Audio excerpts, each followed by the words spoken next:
Good morning, Raptor freaks. Lexiot's here. It's Thursday Think Tank, and finally, I'm going to do something on the draft. I know y'all been wanting me to for a while, and I just get so caught up in the coaches search that I can't switch gears too quickly. So now I'm ready to talk about the draft. I've been searching and looking all over the place, watching highlights of the top prospects for around the 13th pick. I have a spreadsheet of 16 people that I investigated over the last 2 days, and I have a link to it in the description of this stream.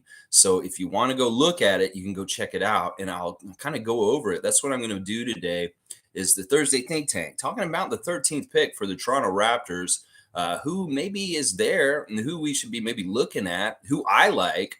So basically what I did was I kind of looked at a whole bunch of mock drafts by very reputable sites like Sports Illustrated, ESPN, The Ringer, different people like that. And I basically went and looked and saw who they're saying the players play like. And then I kind of went and watched like 10-minute highlight clips of all 16 of the people on the list. And I did the eyeball test. I very basically did what I normally do with a player. I looked at what they do on the court and I thought about how it would translate to the higher level of the NBA. I thought about whether certain things about them are really indicative that they will be like good for the next level. And I found people that I really, really was impressed with, really impressed with. And then I found people that are not going to be making the NBA. And I'm going to tell you who they are. I mean, they'll make the NBA, but they're going to be busts. I'm going to tell you right now, I can tell a couple of these players that y'all are talking about are not going to be good NBA players. They just won't have the skills that translate to the big league. They may be very, very good in college against slower, smaller players. But when they get to the NBA, they're not going to be like they are in college. Trust me. I can tell there's certain guys that we're talking about that aren't going to be like that. And so here we go. Let's see what you guys are saying. Dana first in. Once again, good morning, everyone. Good morning to you, Raptor Freak Dana. I love Dana's first in the house. I'm going to start calling you Original Raptors Freak because you're like the first one in. Original. I love it. Trevor is here. Good to see Trevor J in the morning. Good morning, Raptors family. I picked Kobe Buffkin. He is a 6'4" guard from Michigan State. Yes, I did look at Kobe, and let's talk about him real quick. Now, where I put him in is in a specific category. I have it color coded as I always do on my spreadsheet. If you guys want to see the link, I can put it in the chat so that you guys can find it there easy. And there's different groups I have here. There's a green group at the top, which is definitely guys I highly recommend that Bobby Webster and Masai Ujiri draft. And they are in order of who I like the best. And Cason Wallace is my number one pick, the person that I like the best out of everybody I looked at. There's certain things about Cason that are just really, really good, y'all. I'm going to tell you right now, he may be undersized. He may look small, but this dude does not play small. This dude is a big dude, like on the court. In fact, he's got a lot of similarities to Fred VanVleet in some ways. And in some ways, the person that they're comparing him to is Drew Holiday. Now, I don't hate that. The combination of having a pretty good defensive guard that can also score, like Drew Holiday, I'm all about that. And Cason Wallace has an NBA-ready body. He's already ready to go with the muscles and the strength. In his scouting report, he plays taller than his height.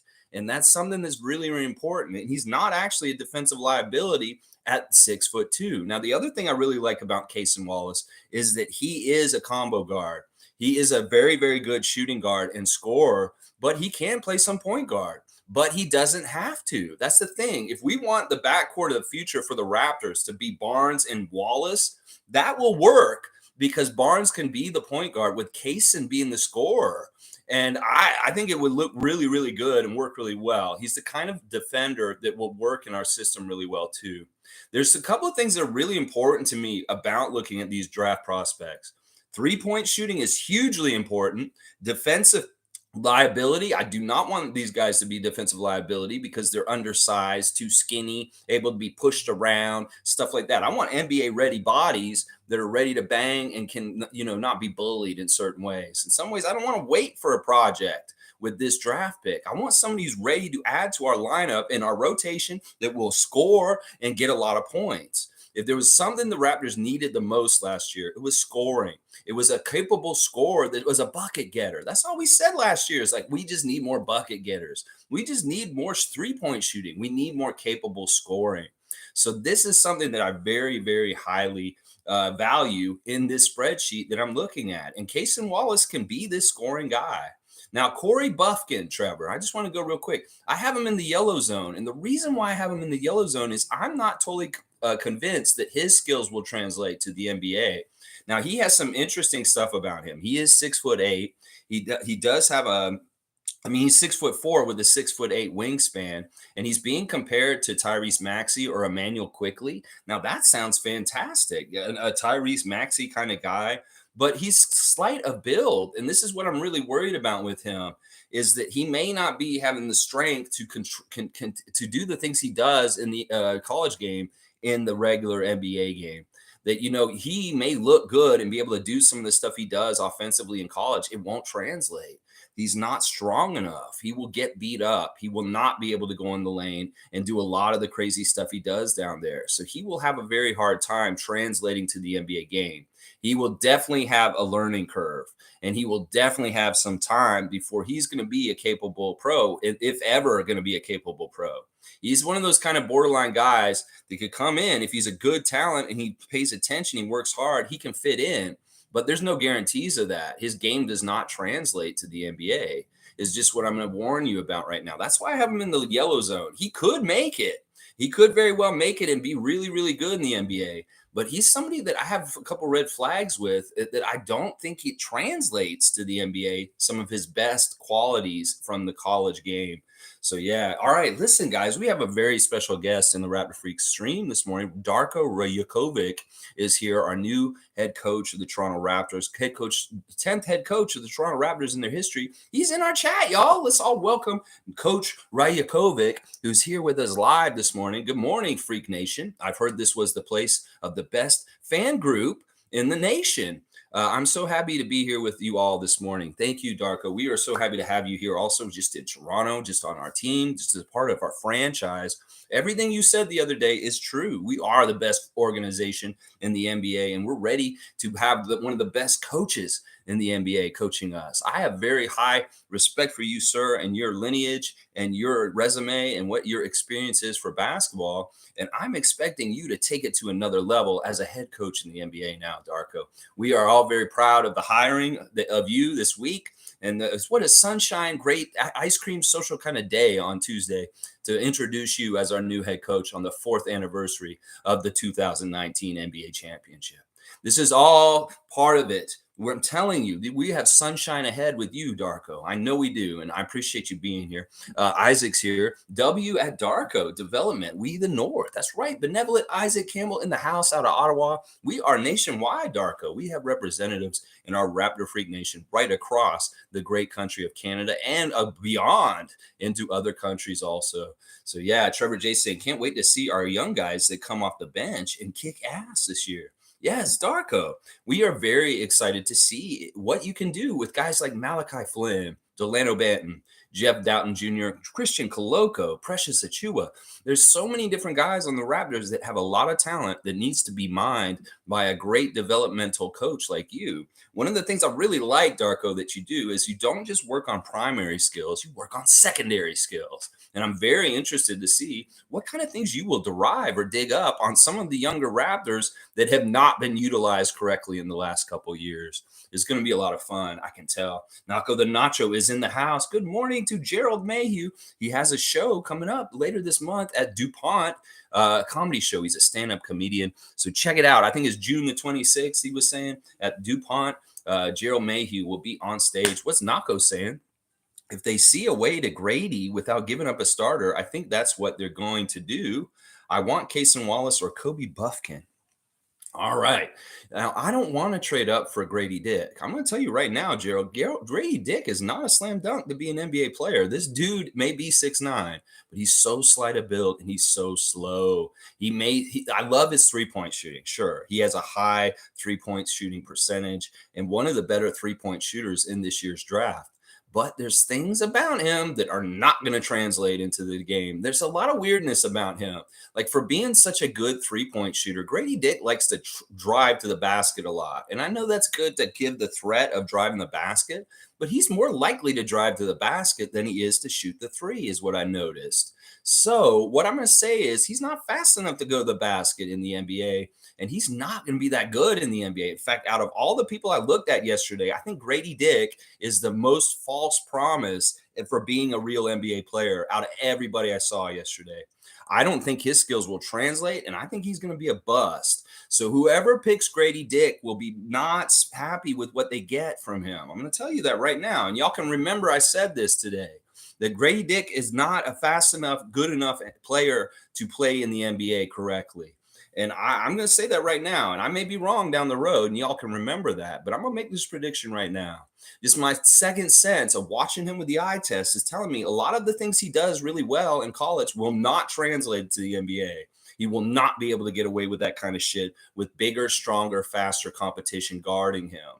So I have no faith in Grady Dick, and I am very, very, very much advised no Raptor team that we do not need to pick him. Seriously, we definitely don't need to trade up to try and get him. And even if he's at 13 when he comes around, I don't want us to draft him because I have no faith at all in him as far as him being an NBA player. I'm going to tell you that right now, Nako. I'm telling you. Cason Wallace, he's an NBA player. He is for sure. So I will sign off on him every single time. Cason Wallace is who I want. These mock drafts are saying that we might get him at 13. ESPN saying it. Sports Illustrated saying it. Well, if that's the way it's going to be, let's do it. Because Cason Wallace could end up being the replacement for Fred that we need in the long term. So I'm all about Cason Wallace. He is definitely my number one favorite pick for the Raptors to take at number 13. Now, number 2 for me is Jordan Hawkins. I was kind of skeptical about him because, it's kind of like he's a big name. I've heard a lot about him, but I really watched his highlights from the tournament this year. And this guy's a big time player. They say he looks like Richard Hamilton or Max Strus. Those are the comparisons they make. But the guy I see in him is another UConn Husky, Ray Allen. That dude plays just like Ray Allen. He's got scores mentality like crazy. Now, if we want somebody that's a certified bucket and will hit threes like crazy, that is who we want, Hawkins. Because Hawkins is a bucket for three. I saw in his highlight, and this is at the top of the collegiate level of talent in the big tournament, the big dance. All of his highlights were there at the very highest epitome of the toppest competition in college basketball is March Madness. And he was doing things in that tournament where he would make threes out of every kind of scenario, whether it's coming around a little curve, whether he's like a step back from he's inside, he catches the ball, he steps back outside the 3-point and he shoots it, he makes it. He can make the shot in any kind of situation. He had a guy right in his face and he just buried it right in front of him. He right up in his face, he just shot right over him. So that man is the best pure shooter in this draft. Jordan Hawkins is a slam dunk, great NBA player coming in. And I'm going to tell you right now, he's going to be a massively good three-point shooter in this league. He really knows how to shoot. Like his form's really, really good. So those are my top 2 prospects are Wallace and Hawkins. Hawkins really impressed me yesterday. In fact, I was coming in looking at him in the highlights. I was like, man, this guy, he's already overhyped. But no, he's legit, y'all. I'm going to tell you that right now. He's a legit, real deal Holyfield. The only knock on him is he's not a point guard. He will not be handling the ball for us, and we won't get any point guard duties from him. He is a straight-up shooting guard, and he will very much be a slasher scorer for us. But he's more likely to shoot threes, and that's the thing I like about him. He's a catch-and-shoot three, and he's money for three. So highly recommend Jordan Hawkins also. Holy crap, that dude is good. Now, Buffkin's not really a guy that I'm that high on, as I said before. He's very athletic and talented, but he's slight of build, and he's just, I don't know. There's something about these really skinny guys that I looked at yesterday that I'm like, I don't want to wait for these guys to fill out and gain weight. I want them to be like NBA bodies already. But on the list of guys I looked at, there were kind of 2 different kind of guys. There were little skinny guys, and I'm like, okay, these guys got to get in the weight room. And then there were really weird big guys that were out of shape and not really athletic, like really like weird players like that. I noticed that like with Bryce Sensabaugh. This is a guy who's 6'6", and he's reminded of TJ Warren, and he's just like not in good shape. It's crazy. And he's also injury prone already from his collegiate career. So it's weird. We've got these kind of mismatched kind of players that are not totally in a position or not. They're like between players. Like they're not really a 3. They're not really a 4. A short guy that has like big guy size. There's a lot of these mismatched kind of players in this draft from what I can see. where they're not perfectly the right size for their position in the NBA. And that's the thing you got to watch out for too, is you got to really project what kind of position or the rotation or they'll play in the NBA. Because a guy who's kind of in between, like Sensabaugh or Whitmore, these guys are kind of like they're not big enough in some ways, and they're not fast enough. But then they're also like it's not tall enough. It's really a weird situation. You don't want those kind of in between dudes on your team because they don't always pan out. Sometimes they do. Sometimes they become really interesting niche role players. But a lot of times these guys, they just don't fit in the NBA because they don't fit one of the positions on the team. They're in between positions, is what I'm trying to say. Let's see.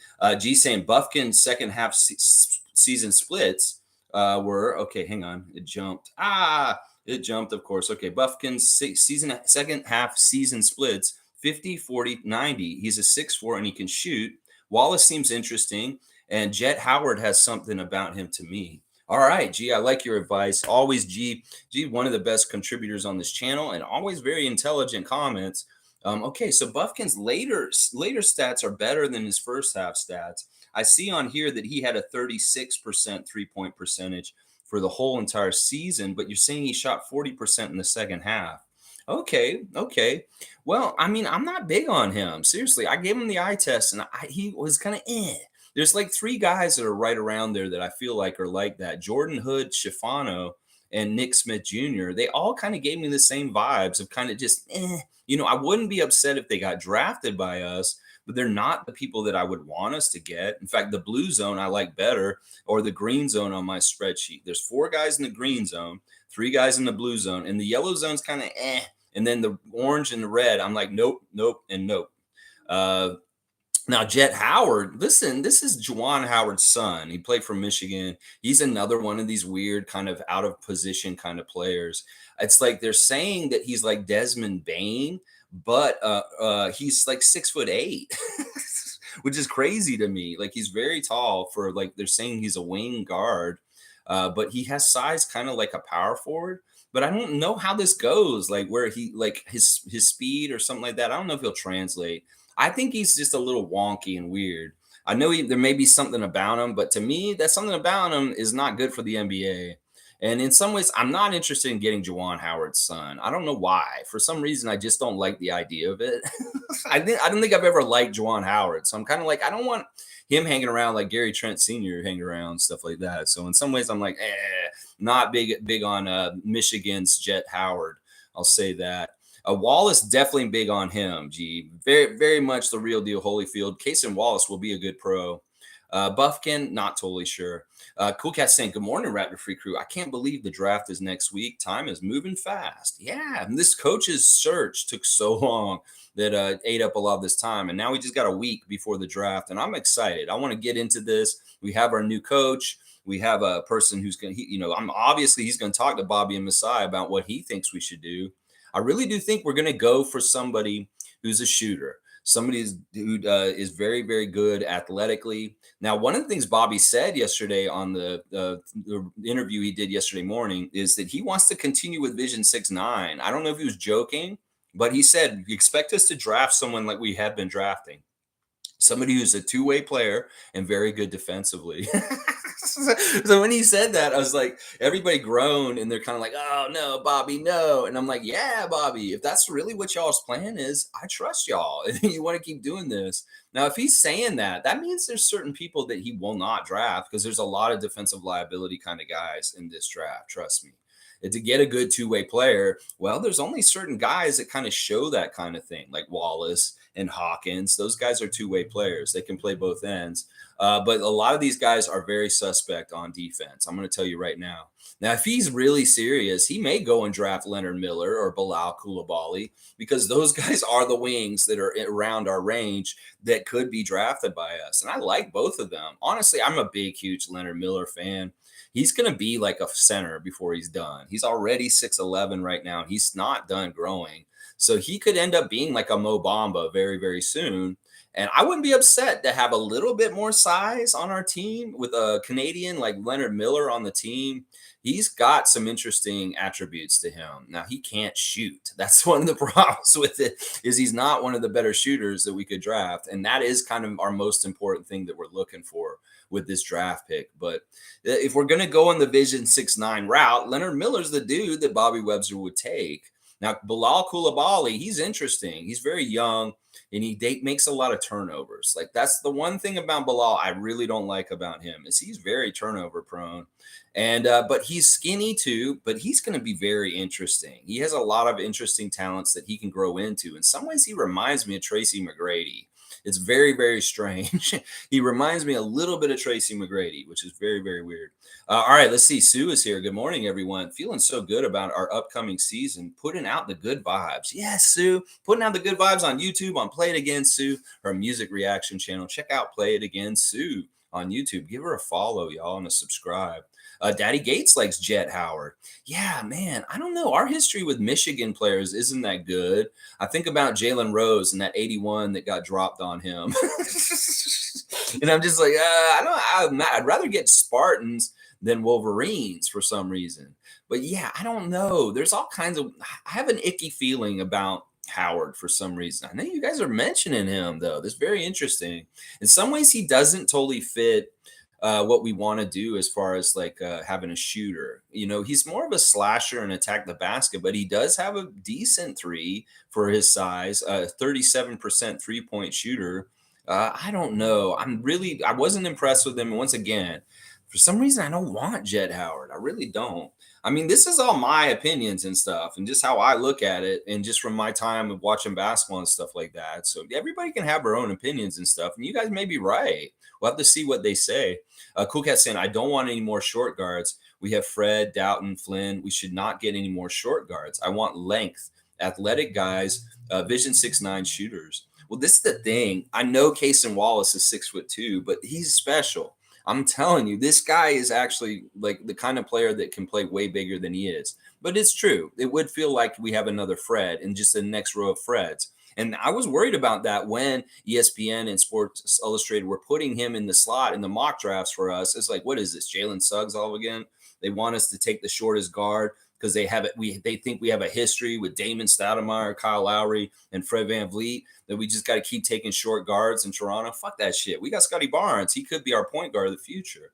But the thing I like about Cason is, like I said earlier, he can be in a backcourt with Scotty running point, and he could run really, really nice on the off guard for him, catch and shoot and doing all the other stuff. He really does look a lot like Drew Holiday in certain ways. If we want a point guard kind of like Drew Holiday kind of stuff, well, Cason Wallace is that dude. Now, if you want more height, Cool Cat, and you're worried about that, I would say let's go with a guy like this. Guy has not been talked about, and I think this guy is absolutely phenomenal. And I think this dude is going to be a surefire, amazing NBA player, Maxwell Lewis. He's kind of projected to go in the mid-20s. But in some ways, this dude is the real deal Holyfield. I can tell. There's a couple of things that he was doing in his highlights that I'm like, this guy's going to be able to do this in the NBA.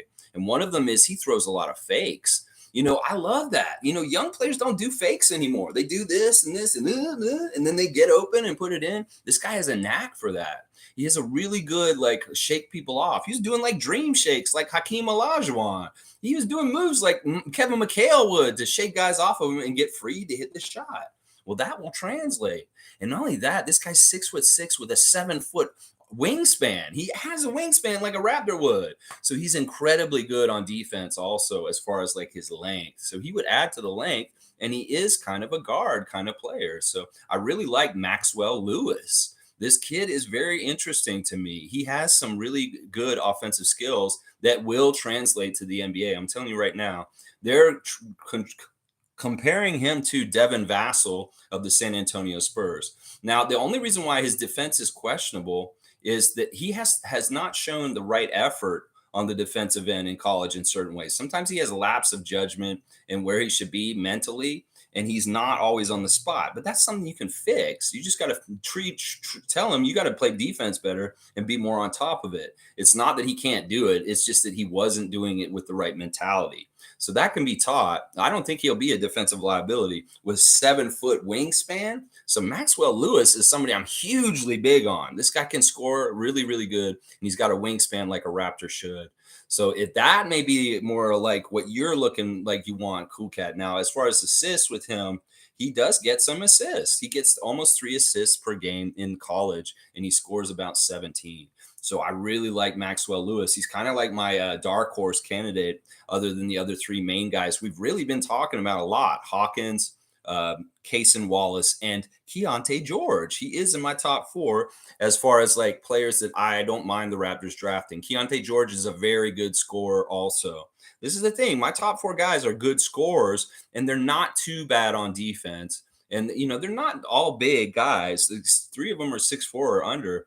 But these guys are really good. Like, they can fill it up. And I like Keontae George, and the way he was scoring, it was very transferable to the NBA level. I could tell. So those 4 guys could all score in the NBA. I can tell just from looking at the way they score, their fundamentals, their shot, the way that their shot is, their form, the way they put the ball off their hands. Some of the guys on the list, like Grady Dick, are wrist flickers. I don't like wrist flickers. Wrist flickers can get off their shot. I like the guys with the mechanics that are right. They have the energy comes up off their foot, through their knees with the bent, and it comes up through their arms and out their arms. I don't like wrist flickers like that. Those wrist flicker shots, they don't always translate into the NBA. You can go shoot like Reggie Miller and Tyler Hero all you want, but that doesn't always translate. I'd much rather have a sound fundamental shot that looks real good in all kinds of situations. Jordan Hawkins has a very good fundamental shot. So yeah, that's how I'm looking at. Tom Duke has got good morning, and he's got the fizz out. He's got the fizz. Darko, you got the fizz, the 2-liter fizz. You got the best soft drink beverage in Toronto now. That old Nick Nurse can has lost all of his fizz and has gone down the street to Philadelphia. And now we got the big 2-liter of Darko, and it's just like effervescent. So much pop and fizzle, ready to it's the new style. It's a new flavor, new Coke of the soft drink generation. Yeah, that's right. That's Darko Rajakovic. That's right. Let's go, Tom Duke. Popping open that nice new fizz coming up from the new coach of the Toronto Raptors. Yeah, we know that's coming. We got some new ideas, new schemes, new ways of playing our great, talented Toronto Raptors roster. Yes, Tom Duke's saying he wants the best player available for Coach Darko, please. Seems like some good ones near our selection spot. Well, I didn't really look at some of the guys, obviously like Scoot and Victor and the Thompson twins, because I figured they're going to be gone for sure around 13th. So it was very selective with the 16 people I put on my spreadsheet, and also avoided big man. I could have looked at some of the centers that are around that spot too, but I really did want to key in on scorers, 3-point shooters, people that will fill up the basket for us, because I do really feel like that is the biggest need the Raptors need for their team, is a little bit more diversity with 3-point shooters and guys that will just fill it up. We're just dying for a hero last year. Somebody who will come in and be a baller and just like hoop, do a Lou Williams hoop. That's all we want. Someone like Jamal Crawford that'll come in and instant offense and who just hoops. And well, these are the 3 guys I'm talking about right there, or the 4 guys. Cason Wallace, Jordan Hawkins, Keontae George, and Maxwell Lewis. Those are my top 4 picks. Yeah, for sure. Boom. Tom Duke wants the best available. I'm all right with that too. Fiercely saying, good morning, fam. I'm so looking forward to the draft. Yes. And she's looking at a pawn. Yeah, Fiercely, good morning to you, Scotty Barnes, Twitch family, 2022. That's right. And Cool Cat saying, Raptor Freak, who's our fake coach in the chat today? I looked at the username. That is Darko Rajakovic. I do not know if that's Darko or not. I'm just going to say that it is. He fooled me? That's fine. But I'm so honored and blessed to have Darko Rajakovic here for our draft stream today. This is fantastic. He's getting notes from the Raptor Freak Club. And that's it. Hey, he wants all the information he can get. Well, he's coming to the Raptor Freak think tank, and he wants to hear what we have to say. I'm honored. Honestly, Cool Cat, I am honored that Darko would be here this morning. He's got a little bit of free time right now. He's getting the bearings of Raptors Nation, and he has already found the best group of fans in the Raptors Nation, the Raptor Freak cult. We know that he knows this is the place to be. That's right. Nameless saying, good morning, peeps. So it's not Nameless. Nameless is not Darko. Who is Darko? It's Darko. It's Darko. Tom Duke saying, Cat, he shall remain nameless. Yeah, we don't know what's going on here. He is not Darko. Nameless is here also. This is very strange. G saying Kobe is a slight, but once they build him up a few years, he is a Maxi Booker type, in my opinion. Off the bench, he doesn't have to worry about starters locking him down right away. Okay, I like that. Yeah, all right. I mean, you guys are really big on Buffkin. This is definitely a name that y'all are really bringing up a lot. I mean, but multiple of you guys. So maybe I'll have to go and give him a second look. I just wasn't. He didn't wow me when I saw his highlights. Like I said, there's stuff he does that just won't be able to be done in the bigger level because guys are faster and bigger and stronger. So it's just my eye test, G, and it's my gut reaction too. When I look at guys, I'm like, okay, this guy's a real deal. This guy's, I don't know. You can't do that in the NBA, Grady Dick. I'm sorry. You're not going to be able to do that. You're going to get knocked on your ass. You won't be able to do that, Grady. I'm sorry. Those were kind of my reactions to some of this stuff yesterday. All right, Random Gamers here. Good to see Philly fan in the morning. What's up, everybody? I say y'all trade us Pascal and that 13th pick for Tobias. That is just Tobias. That's it. Just Tobias. Laugh out loud. Don't mind me. Just being delusional to keep me engaged with next season. Yeah, we're not interested in Tobias Harris. You guys can have that still. That is a great addition to your salary cap. It really helps things move around. Well, let's talk about Philly just a little bit. This is really interesting and weird stuff. James Harden is going to be such a nightmare for you guys this year, no matter what. It's very interesting what's going on with him as far as he's trying to strong arm and play two teams against each other to try and get more money. For him being so benevolent and taking a pay cut last year, well, this year he's going to hammer y'all if y'all want to keep him. He's really playing Houston against y'all, and it's going to be very interesting to see how this all falls. Whether he stays or goes is going to hurt the Sixers either way. So it doesn't matter. I'm happy either way. We can't lose. Sixers are going to be hurt by James Harden no matter what happens this year. That's just the truth.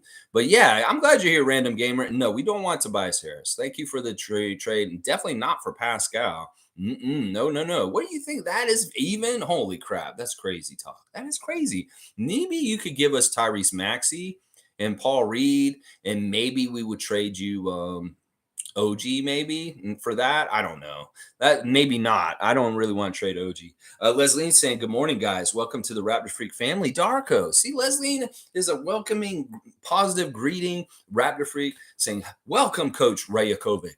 So happy to have you here. MSJ saying, I hope we get Wallace, a strong point guard out there. That's the thing. He's a combo, so he can switch. And if we don't want him to run at point, he's perfectly fine being the shooting guard and taking a lot of shots. That's the thing. We want somebody who's not afraid to try and light it up, score a lot. And the thing I was worried about with him is finishing around the basket. With the years of Fred, we worry about the little guy going to the Atlanta Giants and getting swatted. And, you need a knack to finish around those guys. Or maybe a little muscle, a little bit of strength to get guys off of you to be able to finish in the air. Well, Cason Wallace is showing this. There's no way this guy's going to be good at finishing around the basket. But in his highlights, I saw really interesting ways that he made room and was able to finish in traffic and having people around him. So he's savvy at this. So it's not just that he's a good outside shooter. He can attack the rim and get in there, even though he's only 6'2", and he's effective at scoring and finishing. And I think that will actually translate to the NBA because the way he was doing it is very fundamentally sound. I really, really do look very heavy at fundamentals. And some of these guys like Kobe Buffkin, they're not fundamentally good. And that's what scares me about those guys. Part of it is I look at them and I look at how they dribble. I look at how they shoot. I look at how they carry themselves on the court. I look at where they position and where they run to. And if they're fundamentally good basketball players, I give them points for it. And Cason Wallace is very much a fundamentally good basketball player. So I like the way he finishes around the basket. He's got a knack for using his body. He's got some good strength for being a short guy and making room and still finishing in traffic. So it may be a little similar to Fred in some ways in that way, but he can, and he will be able to finish down low, which is at his height is tough to do in the NBA. Let's see. Random saying, I need to see Hawkins now. He wants to see Hawkins now. Well, I mean, listen, you didn't watch March Madness? This guy's insane. Like the way he's a bucket. Like he just he really did look like Ray Allen to me. And I honestly, in some ways, I want him more than Wallace. If we're worried about height, like Cool Cat's saying, well, then Jordan Hawkins is who we should draft instead, because he's definitely going to be like more of what Gary Trent gives us. We like Gary Trent. We need more like Gary Trent. Another 3-point shooter that's a really dangerous threat. Well, Jordan Hawkins is that pick. Nako saying, also, my show is June 26th at the Poorhouse, the one at DuPont. Okay. Gerald Mayhew, stand-up comedy, June the 26th, Poorhouse at DuPont. Yeah, check that out, please. Randolph Phillips is here. Blessings, beloved Raptor Freaks, most informative gang. I would like us to get to pick this year to strengthen our core. Yes, I want to pick that will be a sound scorer. I want to be somebody who will be like, holy crap, we can't score right now. We'll get the ball to Cason.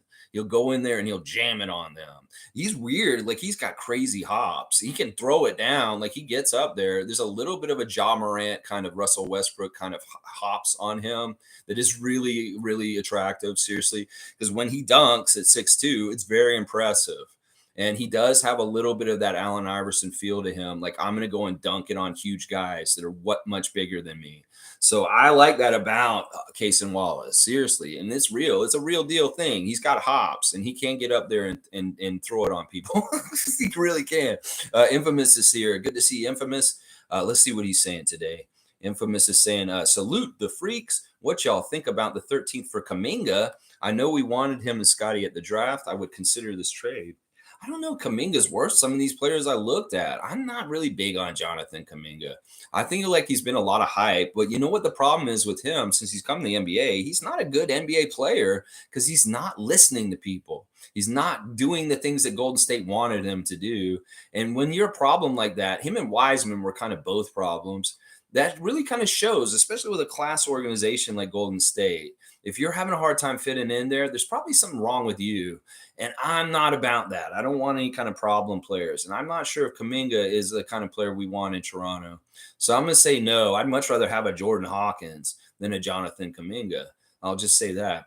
Nameless saying, I can't wait to see who the assistant coaches will be. I understand your position, Lex, that Sergio will want head coach, but I'd argue the man is 75 and he could be looking to lessen his role with an old friend.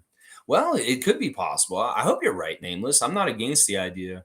But he did already do that. It's kind of like you going back down the same road. Well, you're going to be the assistant coach for the Raptors again for 3 years, Sergio, like you did before. I've been there. I've done that. I want to keep head coaching in Italy with Bologna. So it's like, I don't see this happening.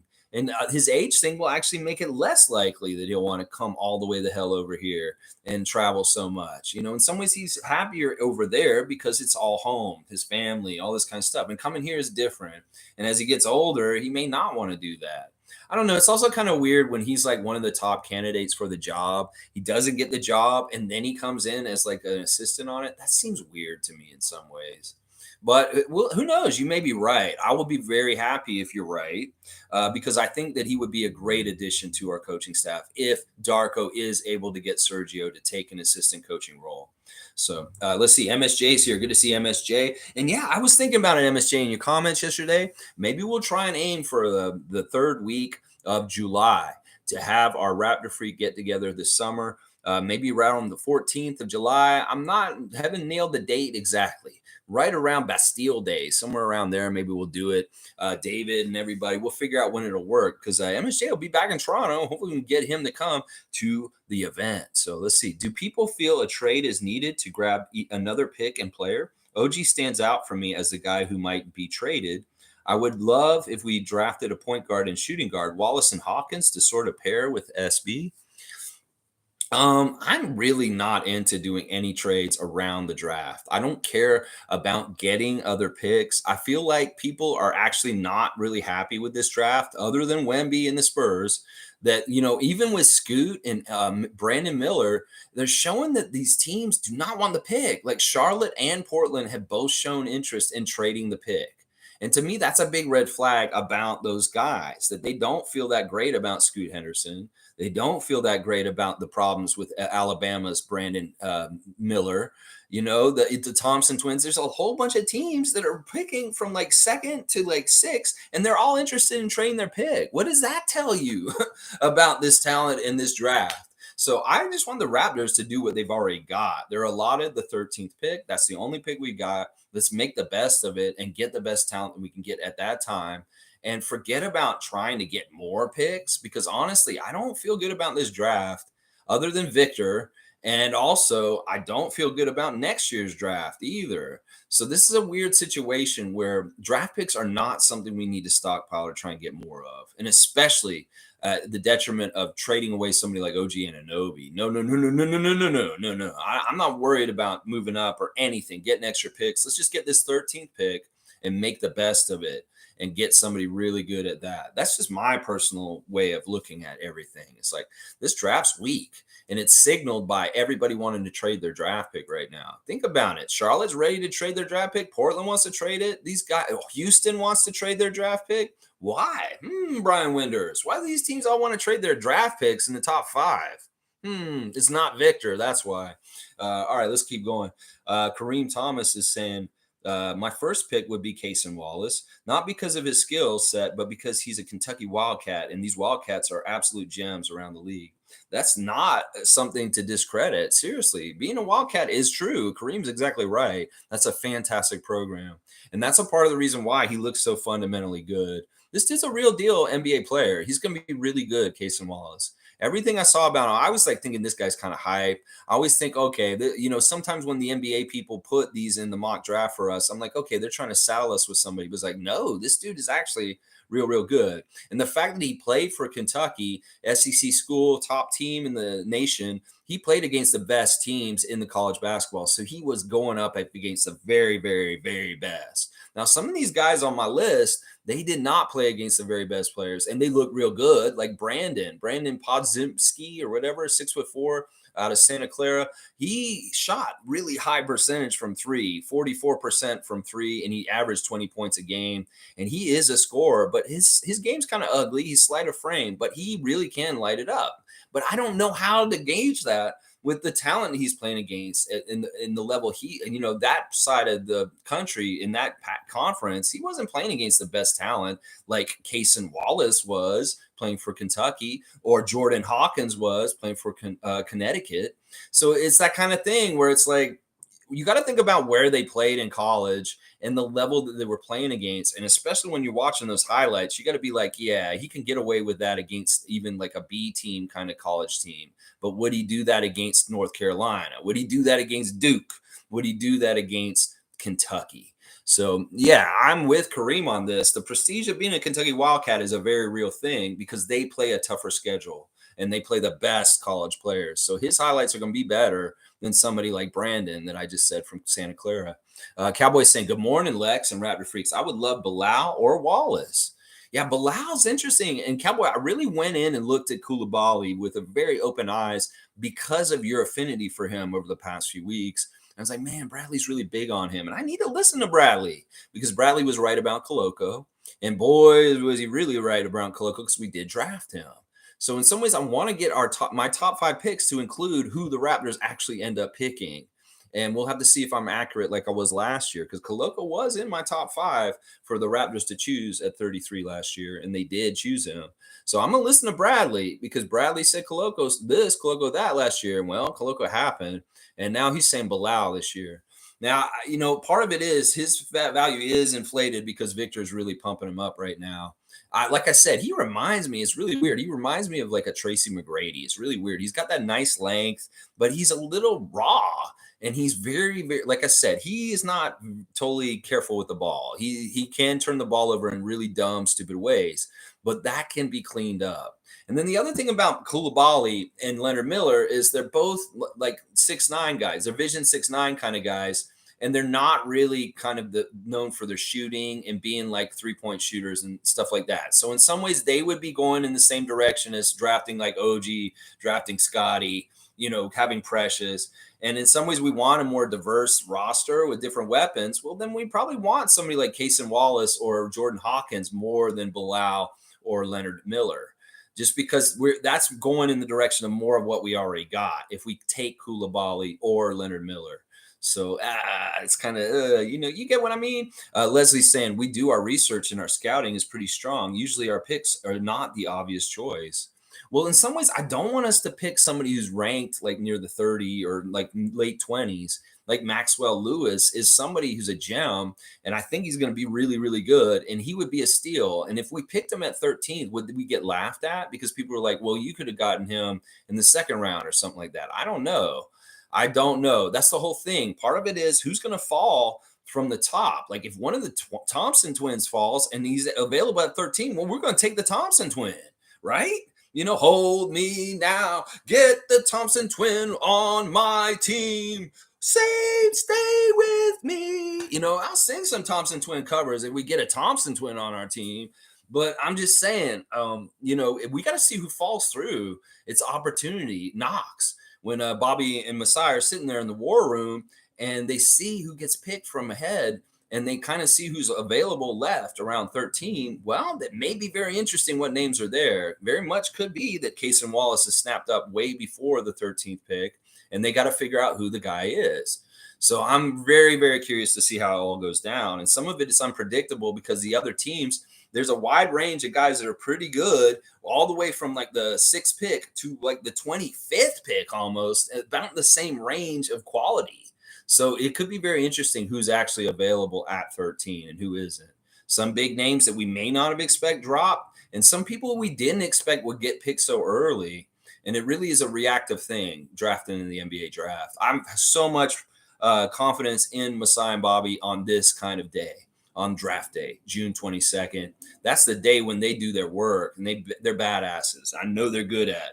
They're very good at drafting people. Duke Rocks is here. Good to see Duke Rocks, our Raptor freak, Yahoo Fantasy basketball champion for the past year. Duke Rocks is in the house, y'all. Good to see you, Jay. So good to see you, my friend. I'm sorry I haven't reached out to you. I've been really, really busy, and I'm kind of a homebody anyway, but we're going to be getting together soon for a get-together in July, and I hope you'll be there, Duke Rocks. Our champion of our Yahoo Fantasy League. He says he's liking Koulibaly if he's available at 13th. Yeah, he was in the mid 20s, ranked like 2 weeks ago, and then Victor had to open his big mouth, and now he's shot up into like being a top 10 pick. It's crazy how powerful Victor Wembanyama is without even being in the league yet, and just talking about his friend. Oh, you guys should get Koulibaly. Bilal, he's really good, and now all of a sudden, boom, the secret's out, and he's rose up the charts to be in like the top 10 in a lot of mock drafts at this point. So we'll see who's available. And like I said, Koulibaly's going more of the Bobby Webster 6'9" direction. Well, he did signal yesterday on the radio that he's kind of saying he's going to still do this. If anything, Bobby is saying that our draft pick has to be somebody who's good defensively. That if they're not a good defender, he doesn't want them on this team. So in some ways, that will mark out some of these guys that we may be looking at, because I know they're not going to be good defensively. Trust me. They're just too slow, or they're just not big enough. They don't have enough meat on their body. So let's see. Nameless is saying also Darko is Serbian, which makes him at least a quarter Italian, at least. Don't be surprised if he hires his paisano, Sergio. Yeah, I don't know. Like, he knew Greek too. Did you know that he actually spoke Greek for a little while, but he's out of touch with it? But he says he's going to go to the Danforth and hang out and try and brush up on his Greek while he's here in town. He actually did say that. He said, I know there's a really nice Greek town here in Toronto, and I want to go and work on my Greek again because I've lost touch with it. Because he spoke it a lot and fluently back in the day when he was around Greece, but he wants to pick up on speaking Greek again. So yeah, he's such an international cool dude, Darko. Yeah, did you guys see the little clip of him talking about his favorite things, talking about his favorite food? And he says, you like your espresso? How do you like your espresso? I seriously like my espresso, or something like that. It's hilarious. Good stuff. He's talking about his favorite duos for pick and roll. Of course, he said Malone and Stockton as the one, and other than the one he said from Europe. But yeah, really good content with Darko continuing to come out the last few days, whether it's interviews on the radio, Will Liu, Josh Lewenberg, and then Raptors content, open gym stuff, and then him just kind of talking about his favorite stuff. Very, very cool things. Darko, you're a badass. We're so happy you're our coach. Really, really are. Cool Cat saying, I like Koulibaly's age and physical measurements. Saw him play with Wemby. Yeah, he's got a 7'3" wingspan. He actually has the longest wingspan of anyone on my spreadsheet, and that is something that is very attractive. Plus, he is the youngest person on the sheet too, I believe, being 18. Yeah, it's very, very interesting. It's funny because Bilal's compared to OG Anunoby and Torrey Craig. That is who they say he's like. Bilal is like OG. That's what they're saying. So good. So we want another OG. Bilal Koulibaly is who they're saying is the next OG. Let's see. G saying, I personally want Kuminga on this team somehow, but not sure for this pick. Bobby's saying that probably means Cason is the one. But then again, Bilal is a Raptor type. Yeah. Yeah. It's tough to say. Bobby's such a weird guy. I mean, if we go Vision 6'9" overkill, it's Leonard Miller, guys. Leonard Miller, seriously, I feel like he's going to be Mo Bamba in like a year now. From now, he's going to be a crazy good shot blocker, and he's going to be like over 7 foot tall. The dude is not stopped growing, and like since I've been watching him the last couple of years, he went from like 6'9", and now he's all the way up to like 6'11" at this point. This dude is getting bigger and bigger. So if we want to go Vision 6'9", it's Bilal or Leonard Miller. Seriously, those are the ones. But Cason's a good defensive guard, so he covers up that two-way thing that he needs. He wants a good scorer and a good defender. Well, Cason Wallace. And even Jordan Hawkins has got some good strength to him that he could probably play a very decent defense in the NBA already too himself, because he's got a good strong frame already of good muscle on him. Click's here. Good to see Click. Morning, y'all. Been a while. Good to see you, Click. A valued member of the Raptor Freak family. Click is one of the originals. He comes and goes as he does, but we are always happy to welcome back and say hello to you, Click. We love you, buddy. Cool Cat is saying, I saw Keontae George play last year at Global Jam. Yes, he's fast, but he's got blocked a lot driving to the rim. His perimeter shot was shaky. He looked like a 5'11" Fred VanVleet size. All right, let's talk about Keontae. You know, when I first started watching the clip of him, I was like, he's maybe a little overhyped. But then when I started to see how he was scoring and all the different ways I was like, this dude is actually really a scorer. But they compare him with Bradley Beal. And in some ways, that's not totally good. That means he has to have high volume to be effective. And I don't know if that's a good thing with him. We don't necessarily want a high volume guy where he has to shoot a ton to make points. And Bradley Beal is not the kind of player we want because he is such a high volume guy for what you get. It's funny that he is like looking to get traded out of Washington right now. And there's a lot of buzz about him getting traded out. Bradley finally from Washington. There's both everybody. Miami wants everybody right now. They're like everybody who is like available or talked about. Miami Heat are like, oh, he's coming here. Oh, he's coming here. Dame Lillard coming here. Bradley Beal coming here. Fred VanVleet coming here. They think everybody's fucking come to Miami right now. It's crazy. Now, Keontae George is fine as far as he's good at filling it up. But you know what, Cool Cat? That's good intel. You said at Global Jam he was getting blocked and his perimeter shot looks shaky. All right, I might have to dig a little deeper and watch some other highlights of him other than the ones I watched yesterday. But he was one of the four that I didn't mind. I thought that he would actually look like he could be pretty good. Now, his defense may be a little but I think he could be all right in the long run. Like what is his wingspan? Keontae's wingspan is to be determined. He did not actually measure it. What are you hiding? Duke saying Warriors want to trade Kuminga to move up in the draft. Any thoughts on that, Lex? As I said earlier, I'm not interested in Jonathan Kuminga. I think that this dude is not totally a good citizen and that he's not working well. Like the Warriors are a class act organization. And if you can't get along there or get developed or get somewhere with them, well, you may not be able to get developed or get something with anywhere. And I'm worried about that because he's a very hyped up player and he was a very high draft pick. Well, what the fuck has he been doing with his career so far? I know maybe he's been hurt a bit, but he's disappointed the Warriors. And why would we want him if he's disappointed them? I think he's a headache and I'm not interested in him. In fact, Jonathan Kuminga is on my don't bring the Toronto list. He really is. I know y'all are saying that, but I'm not interested in him at all. Cowboys saying, imagine Scotty at point guard and Bilal at shooting guard. That would be crazy. Just those two would be so hard to handle. But whoever we get, I'll be happy. Go Raptors. Let's go Darko. Let's go Darko. Yes, Bradley. You know, that is a crazy backcourt. Scotty with Bilal. I mean, Scotty with OG. We might as well just do that. You know, in some ways, it's like Scotty with OG and Pascal and Precious and Jakob. You know, that's a nasty lineup right there. Seriously. It's a very, very nasty lineup. And Darko could be doing that next year. So, man, I don't know about this. In some ways, I'm already worried about giving the reins to Scotty as a point guard. That's going to be turnover city. And then Bilal, on top of that, he's a turnover city too himself right now. He has to calm himself down and get a little bit more fundamentally good. He's got all the physical talent. He's got a lot of interesting things, but there's some fundamental stuff about Bilal that's a little crazy still that needs to get reined in so he's not like turning the ball over so much. So yeah, I don't know if I can imagine that and be happy about it because I think that there's going to be a lot of turnovers in what you just described. Let's see. Cool Cat saying at Cowboy, I totally agree. Scotty point guard, Bilal shooting guard, and Pascal, OG, Jakob, and Koloko, all graceful gazelles. Yeah, I like that too in some ways. But listen, we got to really temper our expectations with Scotty at point guard still. This is not going to happen overnight. This is something we'll have to see how Darko handles. I'm sure he's going to want to explore Scotty playing the one. And obviously, Scotty wants to do it himself. But he has to do it really with the kind of like a smartness. He's not sacrificing our ability to win by really, playing like too much Scotty at point guard where it's not working because he's not connecting or lining up with people. Now, if he can get them synergy wise going where they're connecting easy and he's passing it and everybody's catching it and getting the shots and stuff, go do it. But last year, I lost trust in Scotty running this team because of some of the stuff that happened with Nick trying to get him to run the team at the beginning of the season.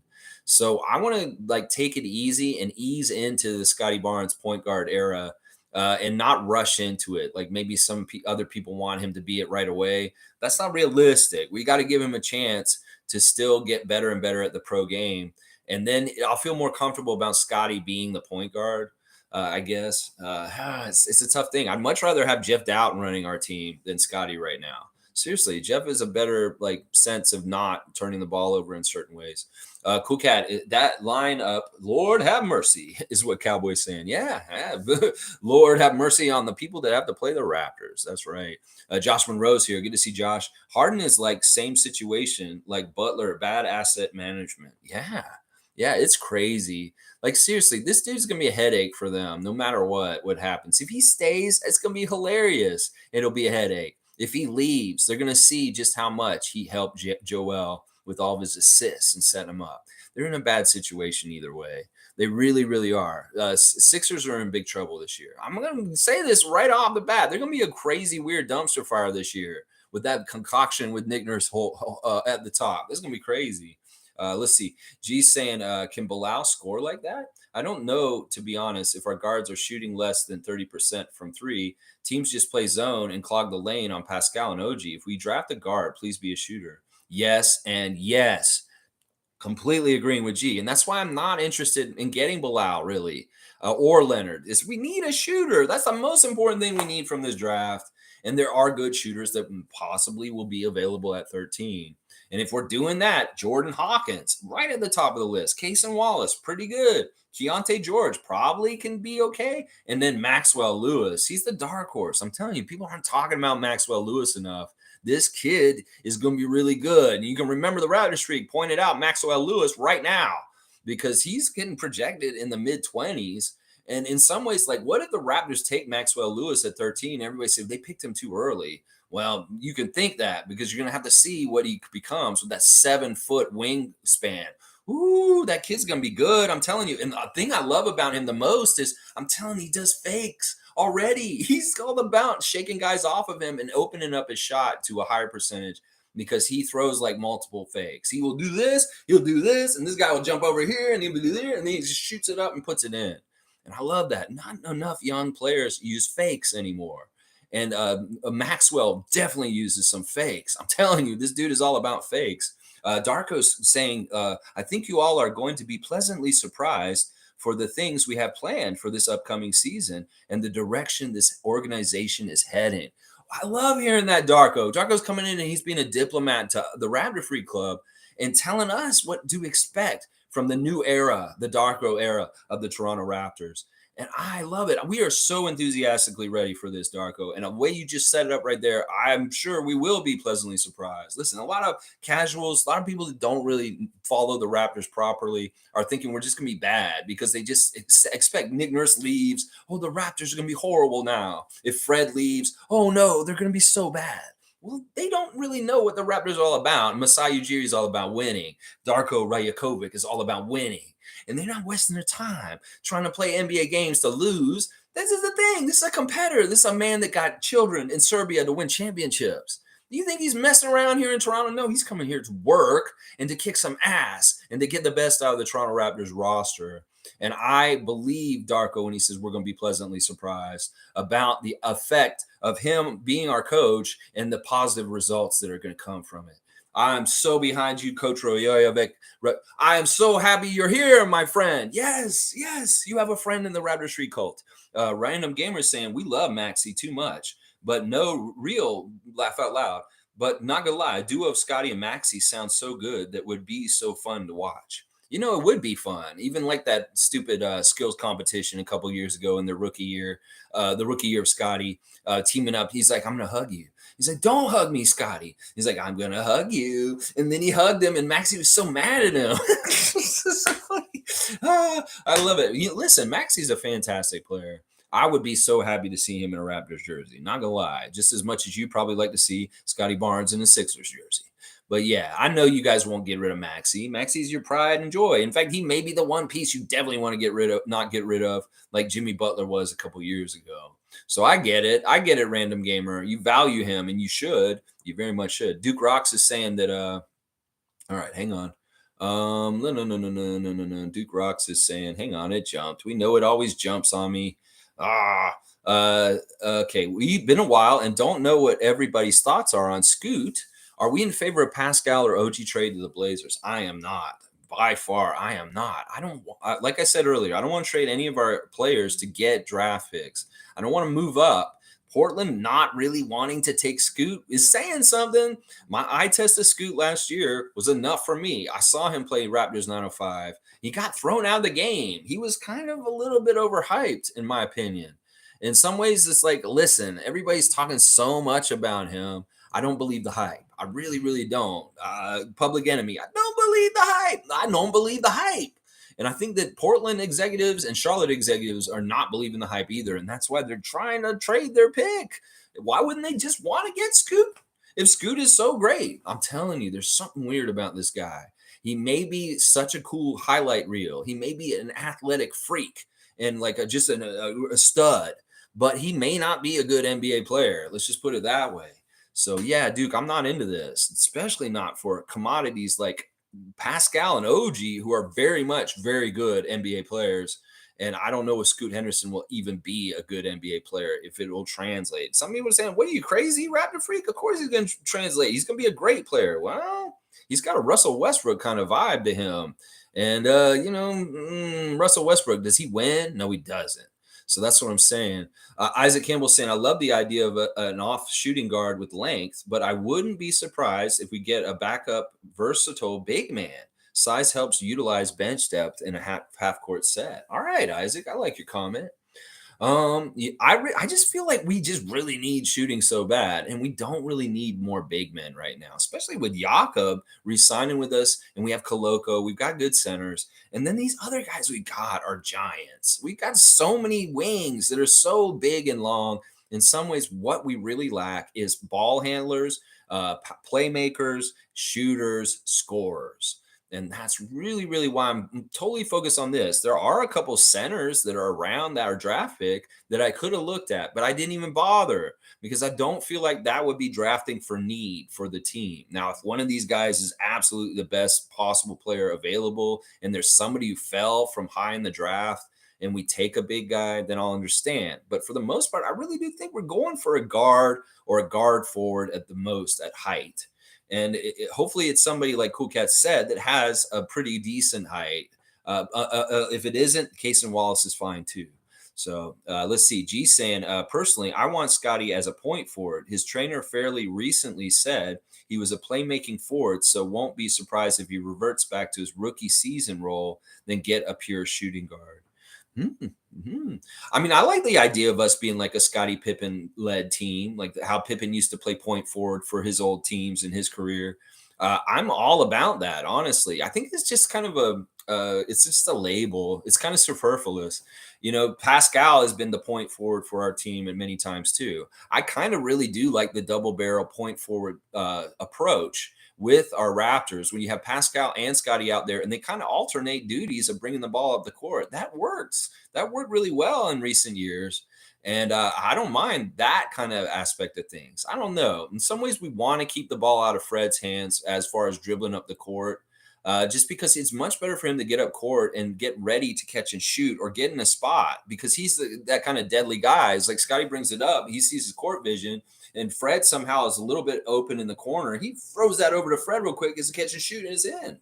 I don't want Fred to bring the ball up the court. I want him to be setting up somewhere so that he can be a target to catch and shoot. So, yeah, I like the point forward idea. Even if we have a point guard size guy out there, they could be a kind of a catch and shoot guy who's going to catch it in transition instead of having to bring the ball up themselves. Let's see. G's also saying Scotty can still bring the ball up the court like Joker does as a point center, get shooters on the perimeter, and this helps with space. Once again, I don't know how G does this. It's like I didn't read that ahead, and maybe I have like a subliminal reading it while I'm talking about it. We have the same exact point, and that is exactly what I was trying to say just now. He just said it in a different way. Cool Cat Sam Masai already said that the draft and next year's draft are weak. Hence, we want to develop who we already have. Yep. And I completely agree with these guys. I'm telling you, I don't know how these drafts are going to be going out. Like, seriously, there may be a couple of like generational talents like Victor here and there. But for the most part, most college players coming in the league are going to be very mid, if not very good. I'm not having any faith in the young people coming up from the college ranks at this point. They are not fundamentally good. They have all kinds of problems with having to learn the game years into their NBA career. And that's what I'm saying. I don't want these kind of projects. You want to draft somebody next Thursday that's going to take 4 years to become a serviceable NBA player? Fuck that. I want somebody who's ready to come in and start bombing like Jordan Hawkins would. That dude shows up on the first day. He's going to be hitting threes and nailing them. Trust me. So that's what I'm saying. I don't want a project. We got projects already, as Cool Cat has said, and we can develop those ones. Let's get a guy who's kind of ready to go already. And that's why I'm looking at a more complete player coming out of college than somebody who needs something this or this. They need more weight. They need to work on their defense. They need to learn how to shoot better. None of that. I want the guy to come in and have it already, pre-programmed, already in. Nameless is saying, I don't know, man. My dad is over 70, and my mom can't even get him to take out the trash anymore. Well, it's different for everybody. Now, everybody had different activity and way they do things and stuff like that. I'm just saying, I don't think Sergio is going to want to be over here that late in life.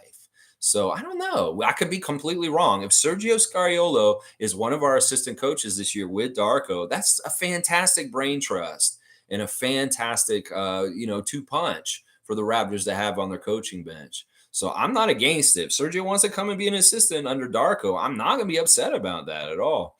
Josh is saying teams know everybody want to go younger, so they dangle the pick to get something good to increase the odds to make their team better with proven talent.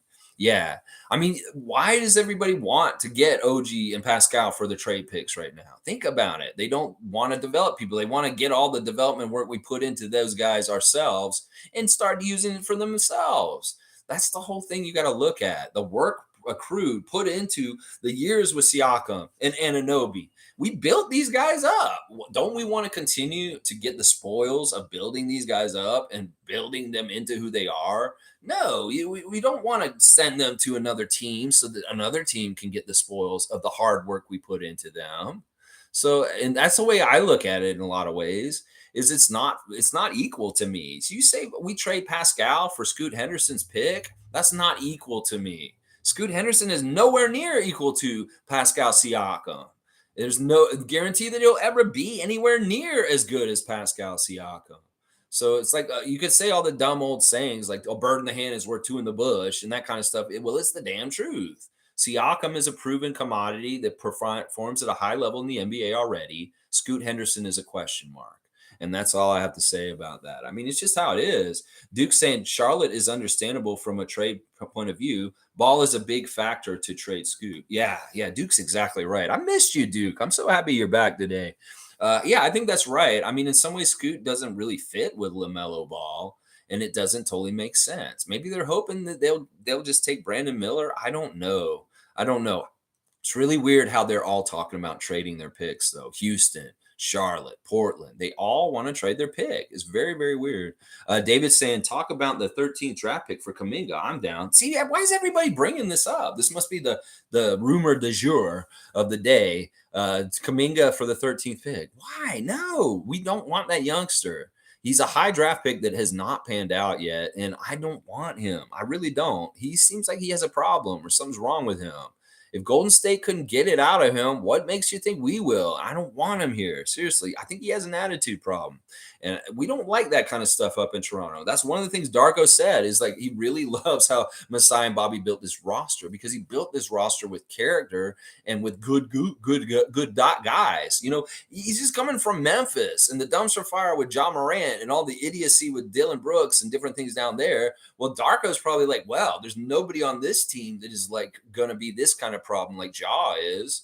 So he's kind of relieved, I'm sure, because it doesn't want distractions that are going to hurt the team and how they perform. Well, the Raptors are constructed with guys that aren't distractions.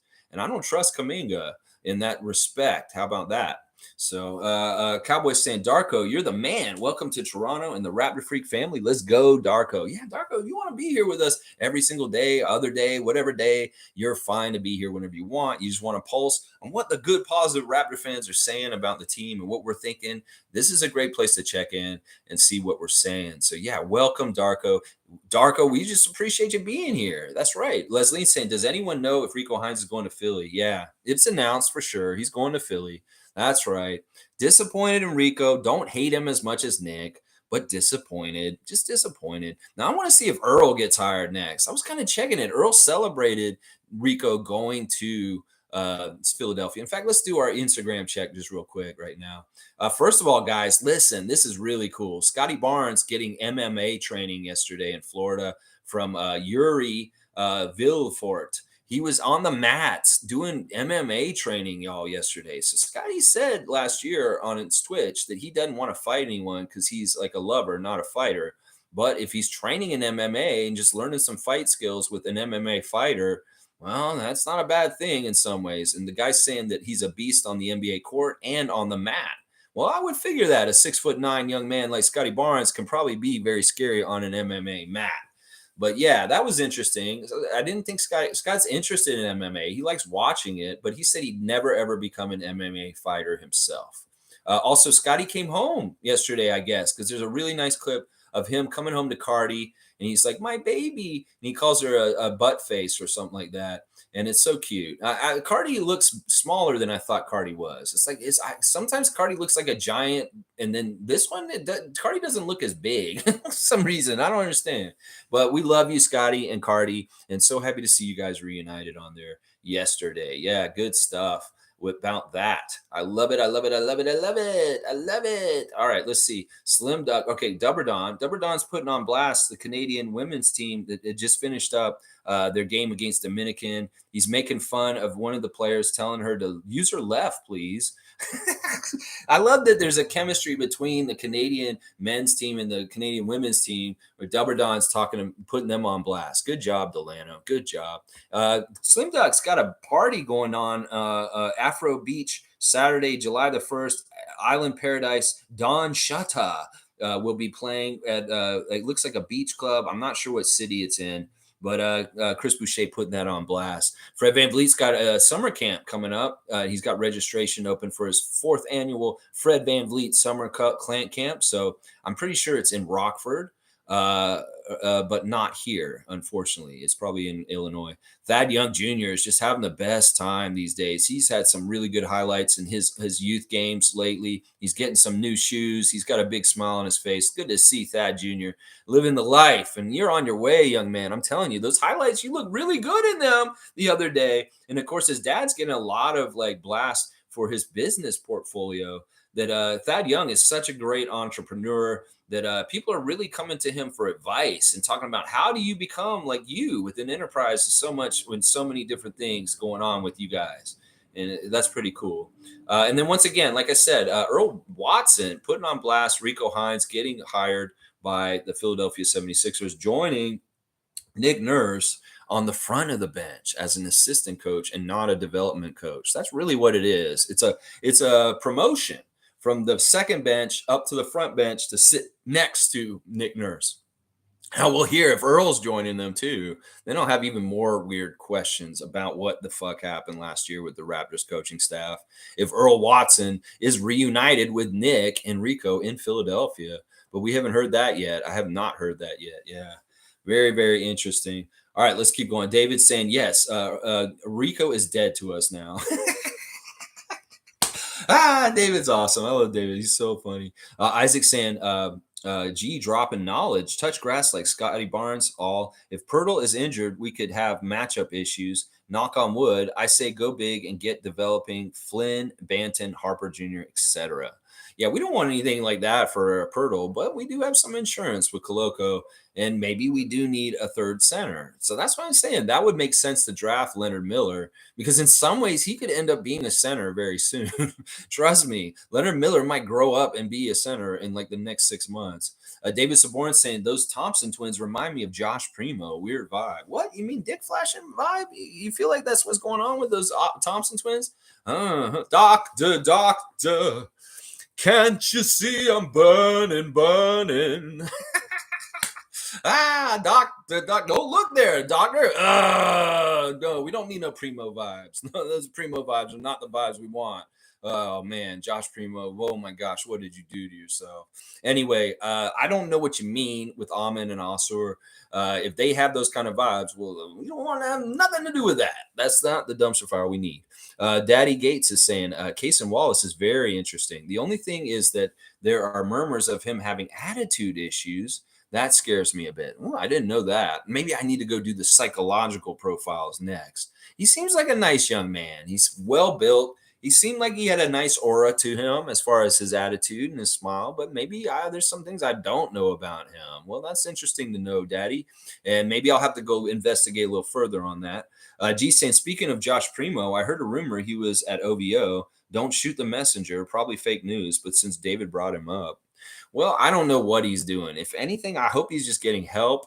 And, whatever happens to him, I wish him best. It's unfortunate what happened to him in some ways. He's an idiot.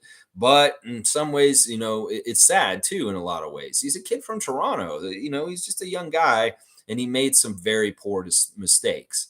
And, well, we'll see how long he gets punished for it. He may never, ever, ever, ever be in the NBA ever again. Because of what he did. Yeah. David's saying, yeah, since I brought him up, just blame me. Yeah, just bring up some more perverts in the chat, David, please. All right. Wayne's saying, greetings, Raptor Freaks. Are we saying we need a point guard first, anticipating Fred leaving, but don't we have Doughton Jr.? Delano has potential, but not quite there yet. So, Lex, do we draft a point guard? I think we do actually really consider this. I don't think it hurts that if we draft the guy, he can play point guard. That is actually very attractive. But I think more what's important, Wayne, is getting a scorer, is getting somebody. But if there's kind of in between, that's why Cason Wallace is so attractive because he can play point guard, but he's a combo guard. He can also do all the shooting guard kind of stuff. And I said earlier that he's good in a lineup with Scotty Barnes handling the ball and him being off ball. That's actually a very, very interesting prospect. A backcourt of Cason Wallace and Scotty Barnes in that respect, with Scotty handling the ball and Cason being the catch and shoot scorer. He has a very much a scorer's mentality, and that's kind of what we want. We want somebody who's a little bit aggressive, somebody who may be a little bit of a ball hog, but somebody who's a hooper who really, really can make the ball at all three levels, whether it's finishing near the rim, the mid-range, and the three-point shot. We need somebody who can score. We need more of Gary Trent Jr. on our team. So if they can play point guard, that's a great insurance considering maybe Fred may be leaving. It's not totally necessary. I think it's more important that we have a really good three-point shooter. Now, if they happen to be also a good point guard also, in some ways, Cason Wallace is very much like Darko Rajakovic.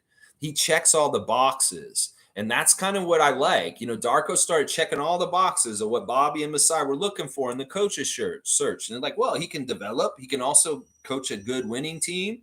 Okay, he's a people person, and he's putting the team first above him. He just started checking all the boxes. Well, Cason Wallace kind of checks all the boxes also. Defensively good three-point shooter, good with the ball, good passer. A lot of good things about him. So, and that was one of the things I want to say about Wallace is that he checks all the boxes, just like Darko checks all the boxes as a coach. So I'd like to draft a point guard eligible guy. Now Jordan Hawkins is not a point guard, but he would be great for us to draft because he's an amazing scorer and shooter. But he won't be a point guard, and that means really like, okay, Jeff Dowtin Jr., Scotty Barnes, Pascal Siakam, Fred VanVleet if he's still here. So David's saying, well, I'm all for second chances. So if the Raps know him and think it's worth it, why not? People make mistakes, not to mention we likely don't know the whole story. There may be a lot of truth to what David's saying. I don't know if we want to be that team, though. Maybe he shows up in Houston with MA. I don't know. Maybe that's a better fit with that. Yeah, 100%. Somebody's saying 100% about what I just said. All right, Darko has more to say. So honored to have the 10th coach of Toronto Raptors in their history, Darko Rajakovic, here in the chat with us. We are looking for a different voice, a more modern perspective or philosophical outlook on basketball from our coaching staff. I love this. He's giving us a tip and a hint on who he's looking for the new coaches that he's going to be having on his staff. I love that you said this, Darko, that you want a diverse staff with a lot of different perspectives that will challenge you. I love that you're like that. This is the way I like to run this channel, is I want people to challenge my beliefs and my ideas and opinions, because I know that I get enriched from their ideas coming in and seeing how they fit with what I think. And I think that you're the same kind of person like me. And I appreciate that. And I'm really, really curious to see the names that are on your list. I know you'll have some former NBA players on that list, hopefully. It's always good to have former players on a coaching staff to relate to the players on the court. And I know you're going to get some of those guys. You'll get some sort of defensive person, offensive person, somebody for special teams, end of game situations. You're going to need your really good video room guys. You're going to need your very, very trusted scouts and judgment. And I'm so excited to learn the names of the people that you are going to have working under you this year, Darko. I'm so confident in who you are going to get, and I look forward to learning who they are. And I like that you're saying that you want a more modern perspective. I think that's important. The game is moving so quickly these days that it's so important to keep a pulse on the very cutting edge of the NBA and how it's changing. And this is one of the things I really worried about with Nick Nurse in recent years, is that the game was leaving him behind to a degree, that everybody figured him out, that he had no new tricks. And that's part of the reason why the Raptors were starting to stagnate.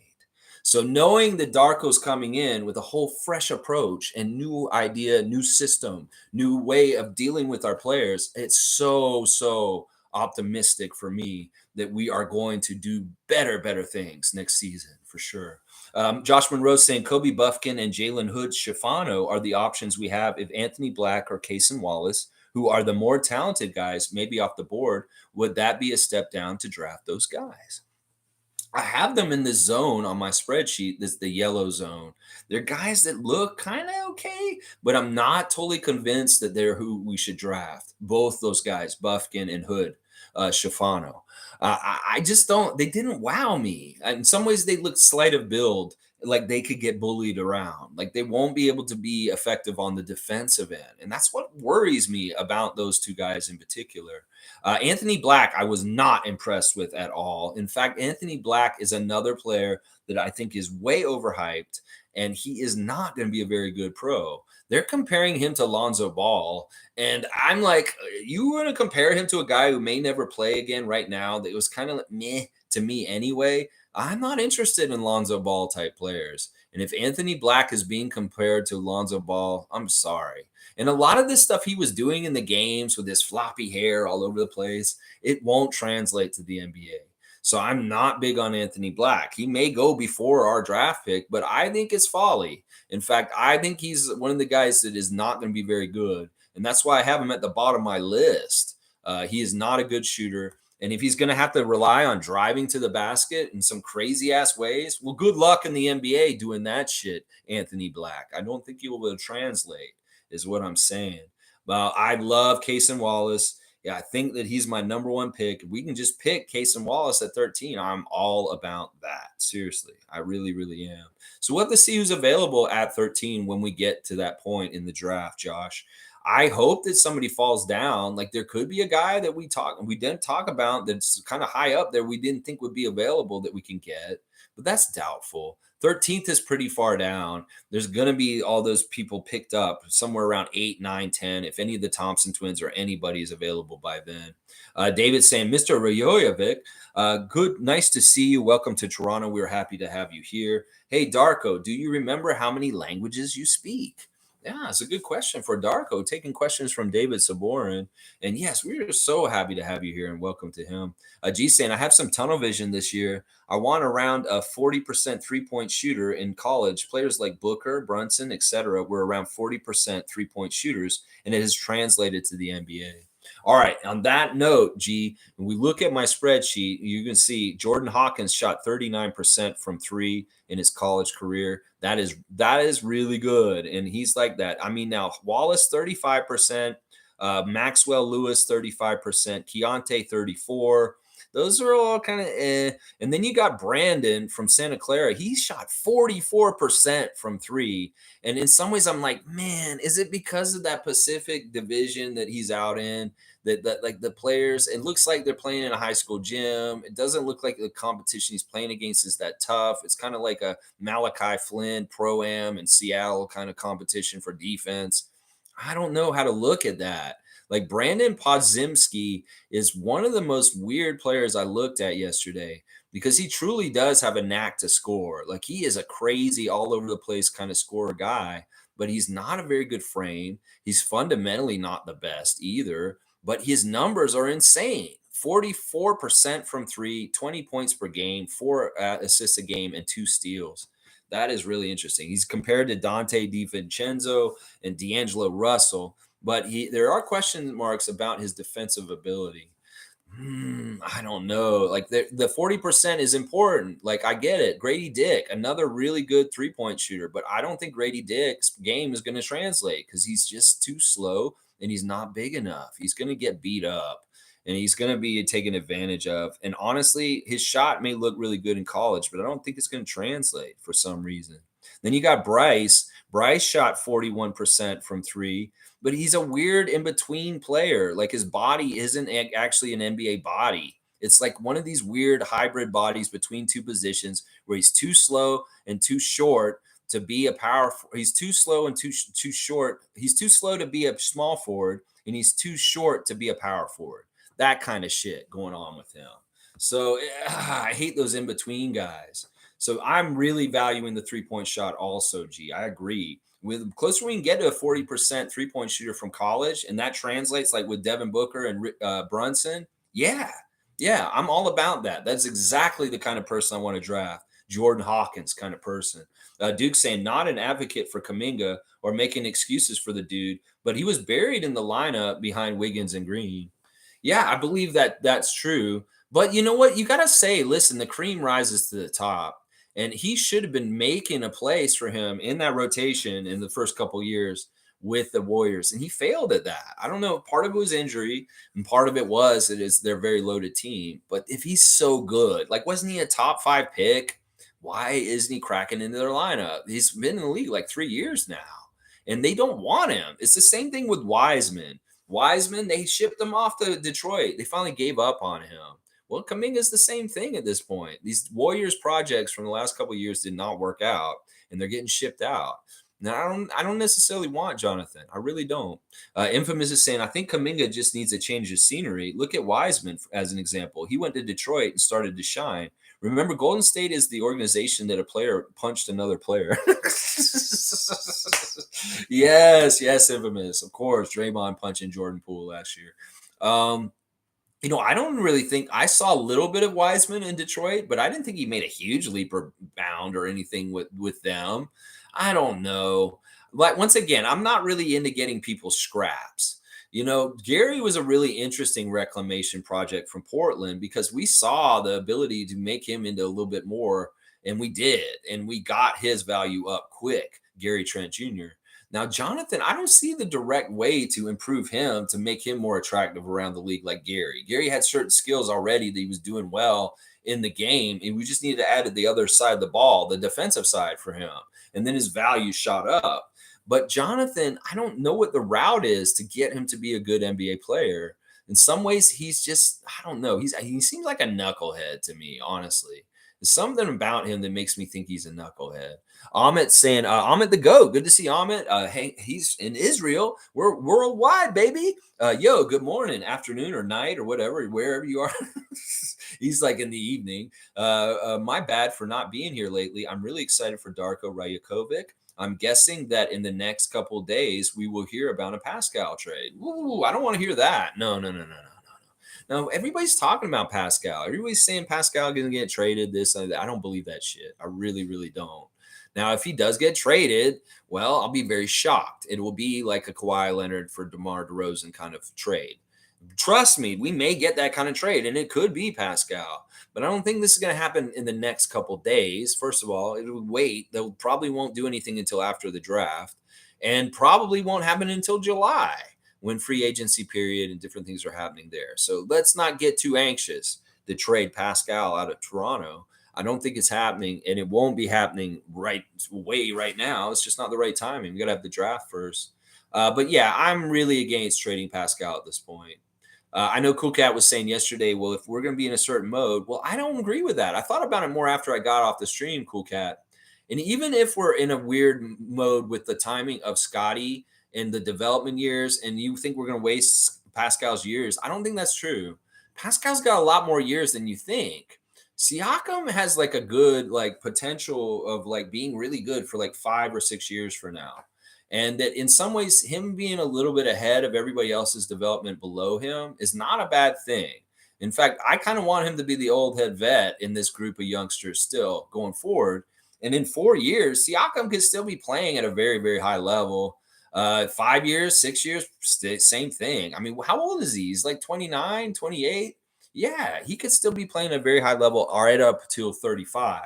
So I'm not again about trading Siakam just because the window of when he is with and Scotty isn't exactly right, and maybe his window is more like Dame Lillard's, who is way older than Pascal. But if Portland really wants to win now to help keep Lillard there, and they want Siakam so bad, well, we better get some really good stuff from them. You know, maybe we're going to definitely need Simons, and we're going to definitely need another player and a draft pick at least if we're going to trade Siakam to Portland. Now, I don't want their draft pick this year. I want a draft pick for a year to come. Maybe in 2 years, I want their draft pick. Not next year either. Let's see. Darko is saying, currently, I speak a total of 6 languages. However, I can read and understand 9, maybe even 10. That's amazing. That's awesome. You know, Darko, to me, it really meant a lot that you speak Croatian and Montenegrin, because honestly, that is something your area of the world has had such hardships with war and conflict that it really shows the kind of person that you are, that you have the languages of all the regions around you that you know. I'm so impressed with you. Everything I'm finding out about you in the days since we've hired you has just been utterly fantastic. And just like you're finding out things about our organization, it is really a match made in heaven. And, you know, we are the birds of a feather. You have the same mentality, same kind of values as Masai and Bobby in the front office in our franchise. And you fit just like a glove. It's just so good. Such a great pairing. And I'm so proud that you are a coach. And Masai and Bobby did a fantastic job getting you to be our coach. I was so appreciative of this. Trevor's saying, I want to see what Darko can do with OG and Pascal. Yes, yes.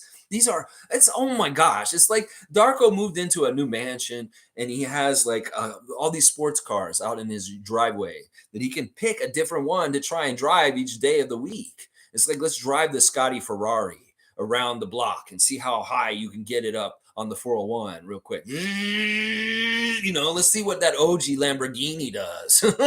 You know, it's like take these cars for a spin with the coaching mentality and philosophy of Darko Rajakovic.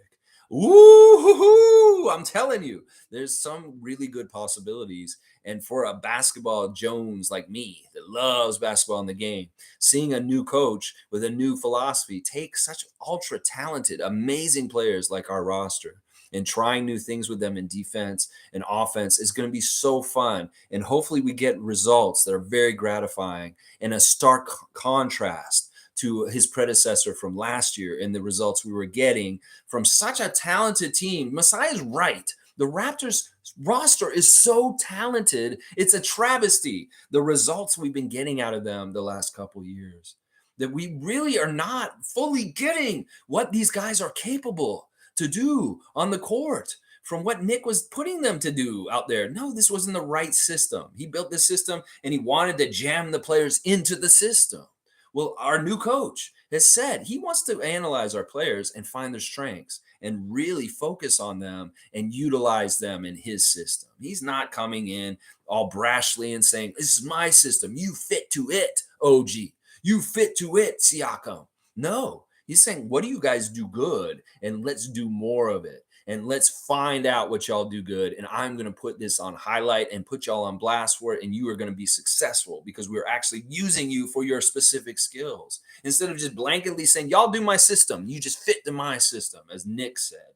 No, no more of that. Darko is actually doing the job, looking at the players, analyzing them, and utilizing their specific skills in a game plan that makes sense. Yeah, I'm ready to see how Darko works. And I have full confidence he will get some amazing things out of Anunoby and Siakam for sure. G saying Raptors were 28th in shooting percentage, bottom of the league. Please draft a shooter and please develop our youth and give them confidence to shoot. Yes, yes, we need better shooters. That's why I'm saying Jordan Hawkins. Boom, number one best shooter in this draft by far. I seen that guy and he is a hoop from the three. He's got range too. This guy can hit logo threes. So I'm telling you, he's the real deal. He'll come around a little screen, he'll hit a three. He'll step back, he'll hit a three. He'll have a guy with a hand in his face, he'll hit a three. So I'm all about Jordan Hawkins. If you straight up just want the best pure three-point shooter in this draft, that is Jordan Hawkins, y'all. Yeah. So listen, it's my mother's birthday and we're celebrating it tomorrow. It's her birthday tomorrow, but we're celebrating today. So I have to finish up my stream by 12. At least I want to try and be finished by quarter to 12 at the latest, if not 11:30. So we got about 20 more minutes, no more comments, and I will definitely run through everything just so y'all know. Yeah, we gotta spend the day with mom and dad and celebrate her birthday. All right, let's keep going with the comments. Duke saying that's a good comparison, Scoot and Westbrook. If he can't make the players better around him based on his gravity, I can understand having reservations about trading up. Yeah, Duke, really astute. I'm just worried that, like, first of all, he relies so much on his athleticism to be good in the NBA. And that some ways that's not always good. I'd rather a guy relies on his fundamentals and his pure good shooting mechanics. And in some ways, if you really have to be stronger, faster, or jumping higher or that kind of stuff, that's not always going to be there for you. And there's always going to be guys that are stronger, faster, or bigger than you in the NBA.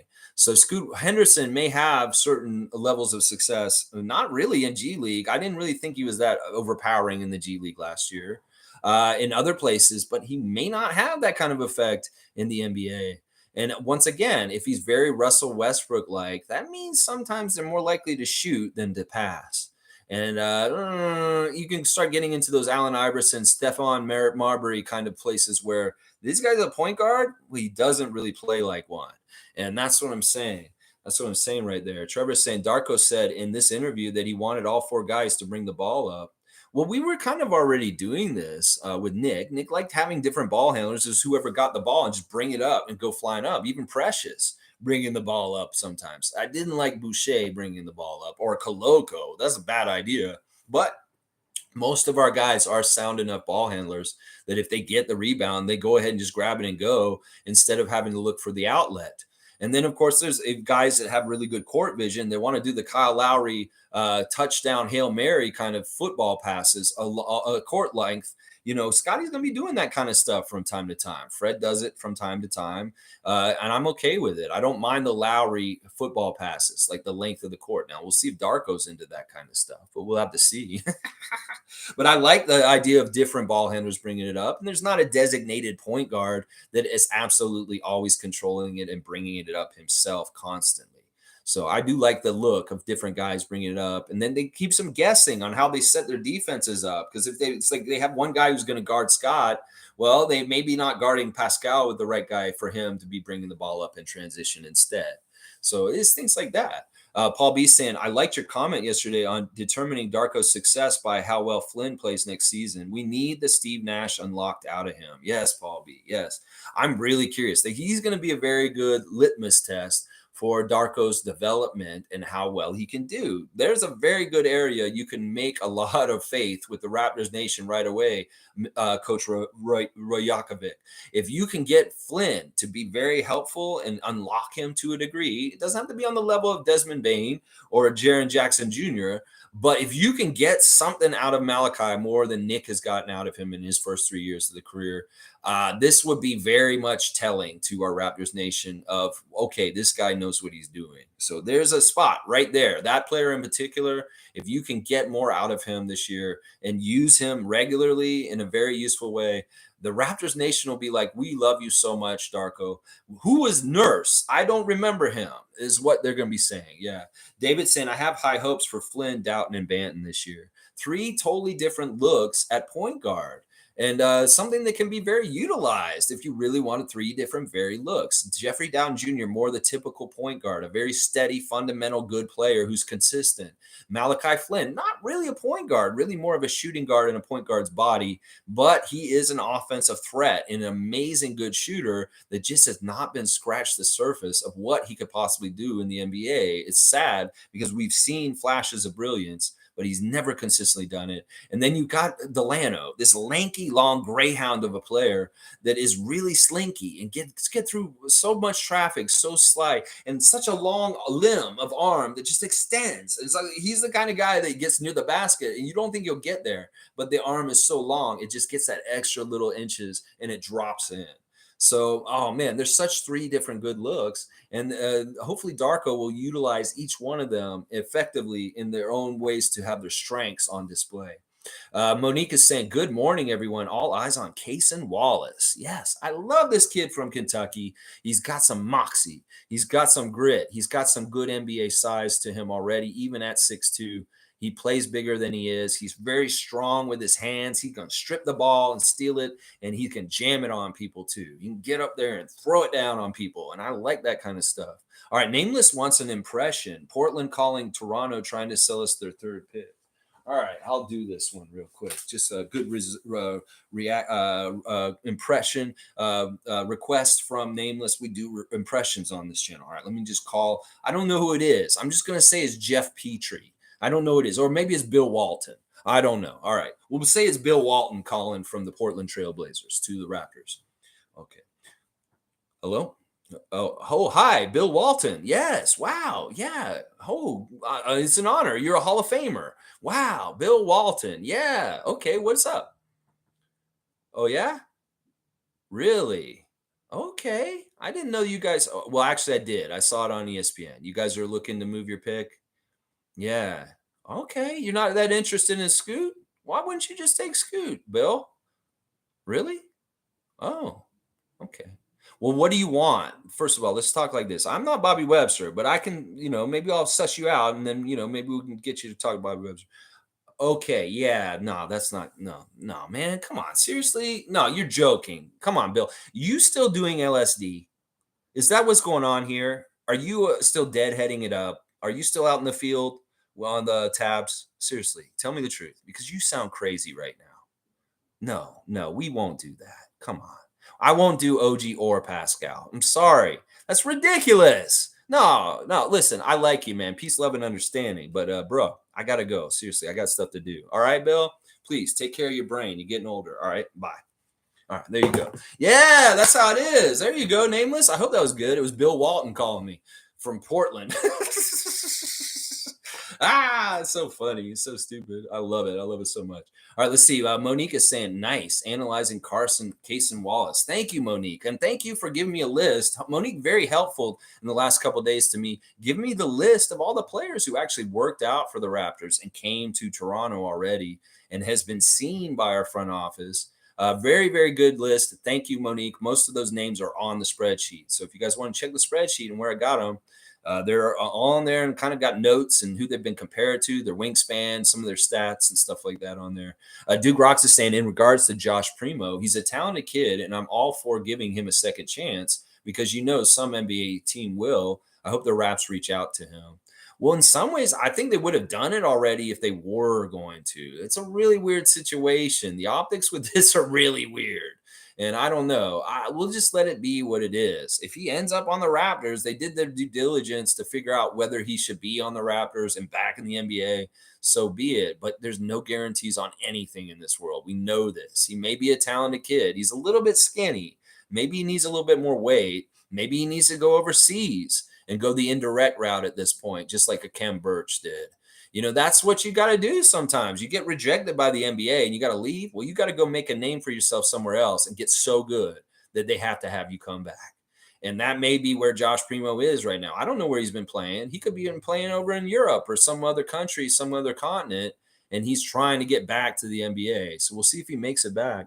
Okay, Darko's saying, take care, everybody. I must go now. For some, the season has already started, and there's much to prepare for. I shall see you all soon, Freak Nation. Thank you, Darko. Once again, we are so blown away by your presence in the chat this morning with us. And you're just such a professional and just such a very nice guy. And we can tell you're going to be such a good person for our young players to get guidance from.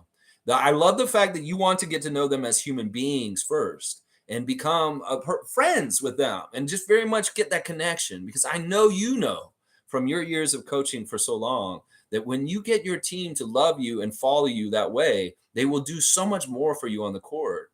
And I'm so appreciative of this, Darko. This will be a stark contrast from last year where the players really were having a hard time connecting with Nick Nurse.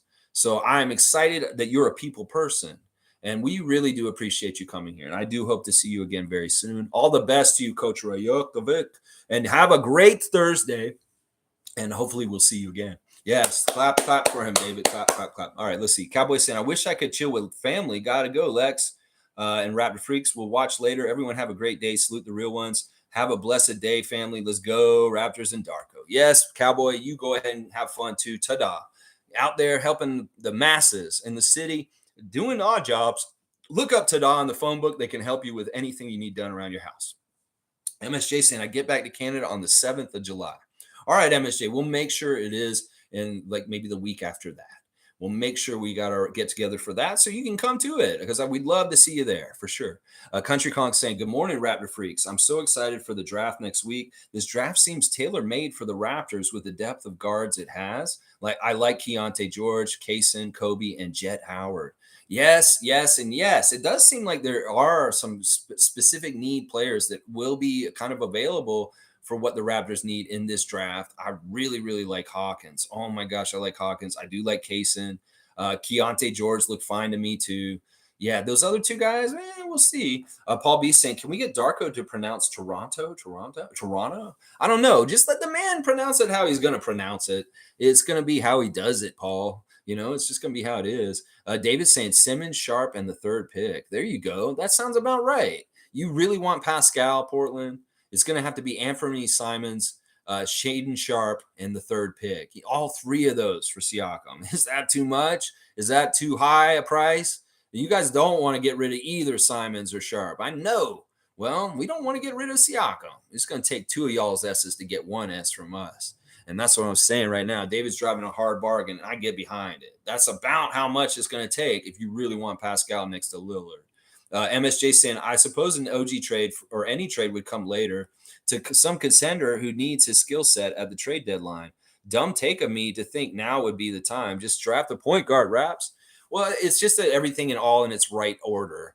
It really is that thing. The draft is really the next thing coming up. Nothing will happen with free agency or anything like that. There could be a trade on draft day. This could happen. You're actually right. It could happen, but it's not likely. It's not likely. I really don't want them to trade up in the draft. It doesn't make any sense. Don't do it, Bobby and Masai. Don't trade up in this draft. Just be content with 13 and get a good player at that spot. Don't mess around and get more picks. Don't trade one of our rotation players to move around in the draft. I'm really, really against that. I really, really am. But, it could be a trade somewhere around the trade deadline the draft. And then, of course, the free agency opening up on July the 1st. That's when other things could start happening then. Cool Cat saying Pascal turns 29 in April. Yes, I do agree he'll be good in his late 30s. I want him to win while he's in his prime at number one option. Then, of course, win as a vet. Full circle cycle, rookie, prime, and vet chips. I got it, Cool Cat. I got it.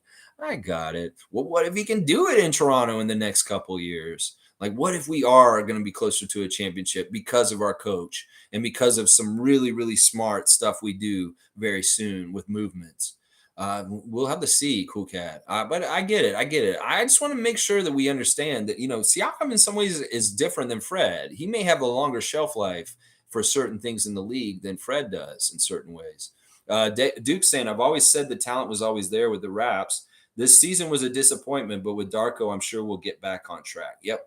I love that prediction, Duke, and so nice to have you back today.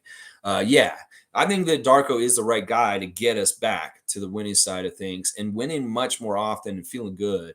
We're going to enjoy our games much more next year. They're going to be much more fun to watch, and we won't feel so incompetent. I felt like the Raptors felt like an incompetent team last year. Well, we want to be a competent team next year. And none of this incompetent bullshit with our offense like last year. David saying, have a good day, Lex. See y'all tomorrow. For sure, David. We'll have a Friday freak out. I think I'll do talk about the championship this week for the Nuggets tomorrow. I'm doing everything jumbled up. And Cool Cat saying, happy birthday to my mom. That's right. My mother's birthday is tomorrow. And we will be celebrating it today downtown, doing some fun stuff. I don't want to say too much because she may be listening, and we don't want to give away a secret about what she's going to be going to do. It's going to be fun. David's got the cake out. I love it. And Nameless got the cutoff. I appreciate that, Nameless. Mike is here. Good to see Logical Raptors Fanatic checking in. Salute the real ones. Project Truth always. I'm busy today, but I wanted to show support. Thank you, Mike. And support for you also on your channel. Give a subscribe to Logical Raptors Fanatic, one of the best Raptors-related YouTube channels on YouTube.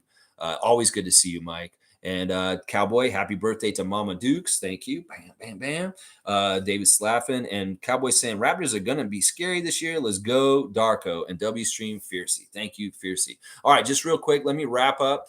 Y'all, check out my spreadsheet. It will be a link in the description of this chat. You can see who I've got. I've only looked at 16 players. I've got them color-coded for kind of what I like. Green light is definitely go. Blue is I'm okay with them. Yellow is a little hesitant, or orange, not real thrilled. And red is a no-go. Don't go there as far as things. So if you want to go look at it, I have different categories like wingspan, age, height, three-point percentage, assists per game, steals per game, rebounds per game, who they're compared to, their actual position, and then their most known weakness as a player. So if you want a real quick cheat sheet on something something Raptors oriented with the pick at 13, that is a good spreadsheet to refer to. Already checked the stuff on there. Oh, Masai is putting on blast Giants of Africa's 20th anniversary. They're going to have an unforgettable week in Africa with a whole bunch of different countries and youths coming from all over the continent to celebrate Giants of Africa's 20th anniversary. Masai's putting on blast right now on Instagram. I love to see that. Go Giants of Africa. Always a good cause there and good things. Now, did you guys hear this? Nikola Jokic has lost his MVP trophy. People are mad at this. Apparently, he left it in the equipment room and he's just gone. He doesn't know where it is at this point. And in some ways, that's kind of sad and kind of messed up, Nikola. I know you're a casual and you kind of like basketball isn't that important, but this is kind of going a little too far. Some people are really mad at him. That, like, listen, in some ways, just because you got this trophy doesn't mean you have it still, because you don't have it anymore. It's missing. Where did it go? That's the Bill Russell trophy, bro. And he died this year. You need to find that trophy and quit fucking around. There's some things you got to take seriously and take a little bit more sacred, Nikola. And the fact that you've lost your finals MVP trophy already, that's not a good look, man. You can't be that casual about things. You need to go find that trophy and stop messing around. It's disrespectful to the legacy and the memory of Bill Russell. Let's just put it that way. So get your trophy, Nikola, and quit screwing around with that. All right.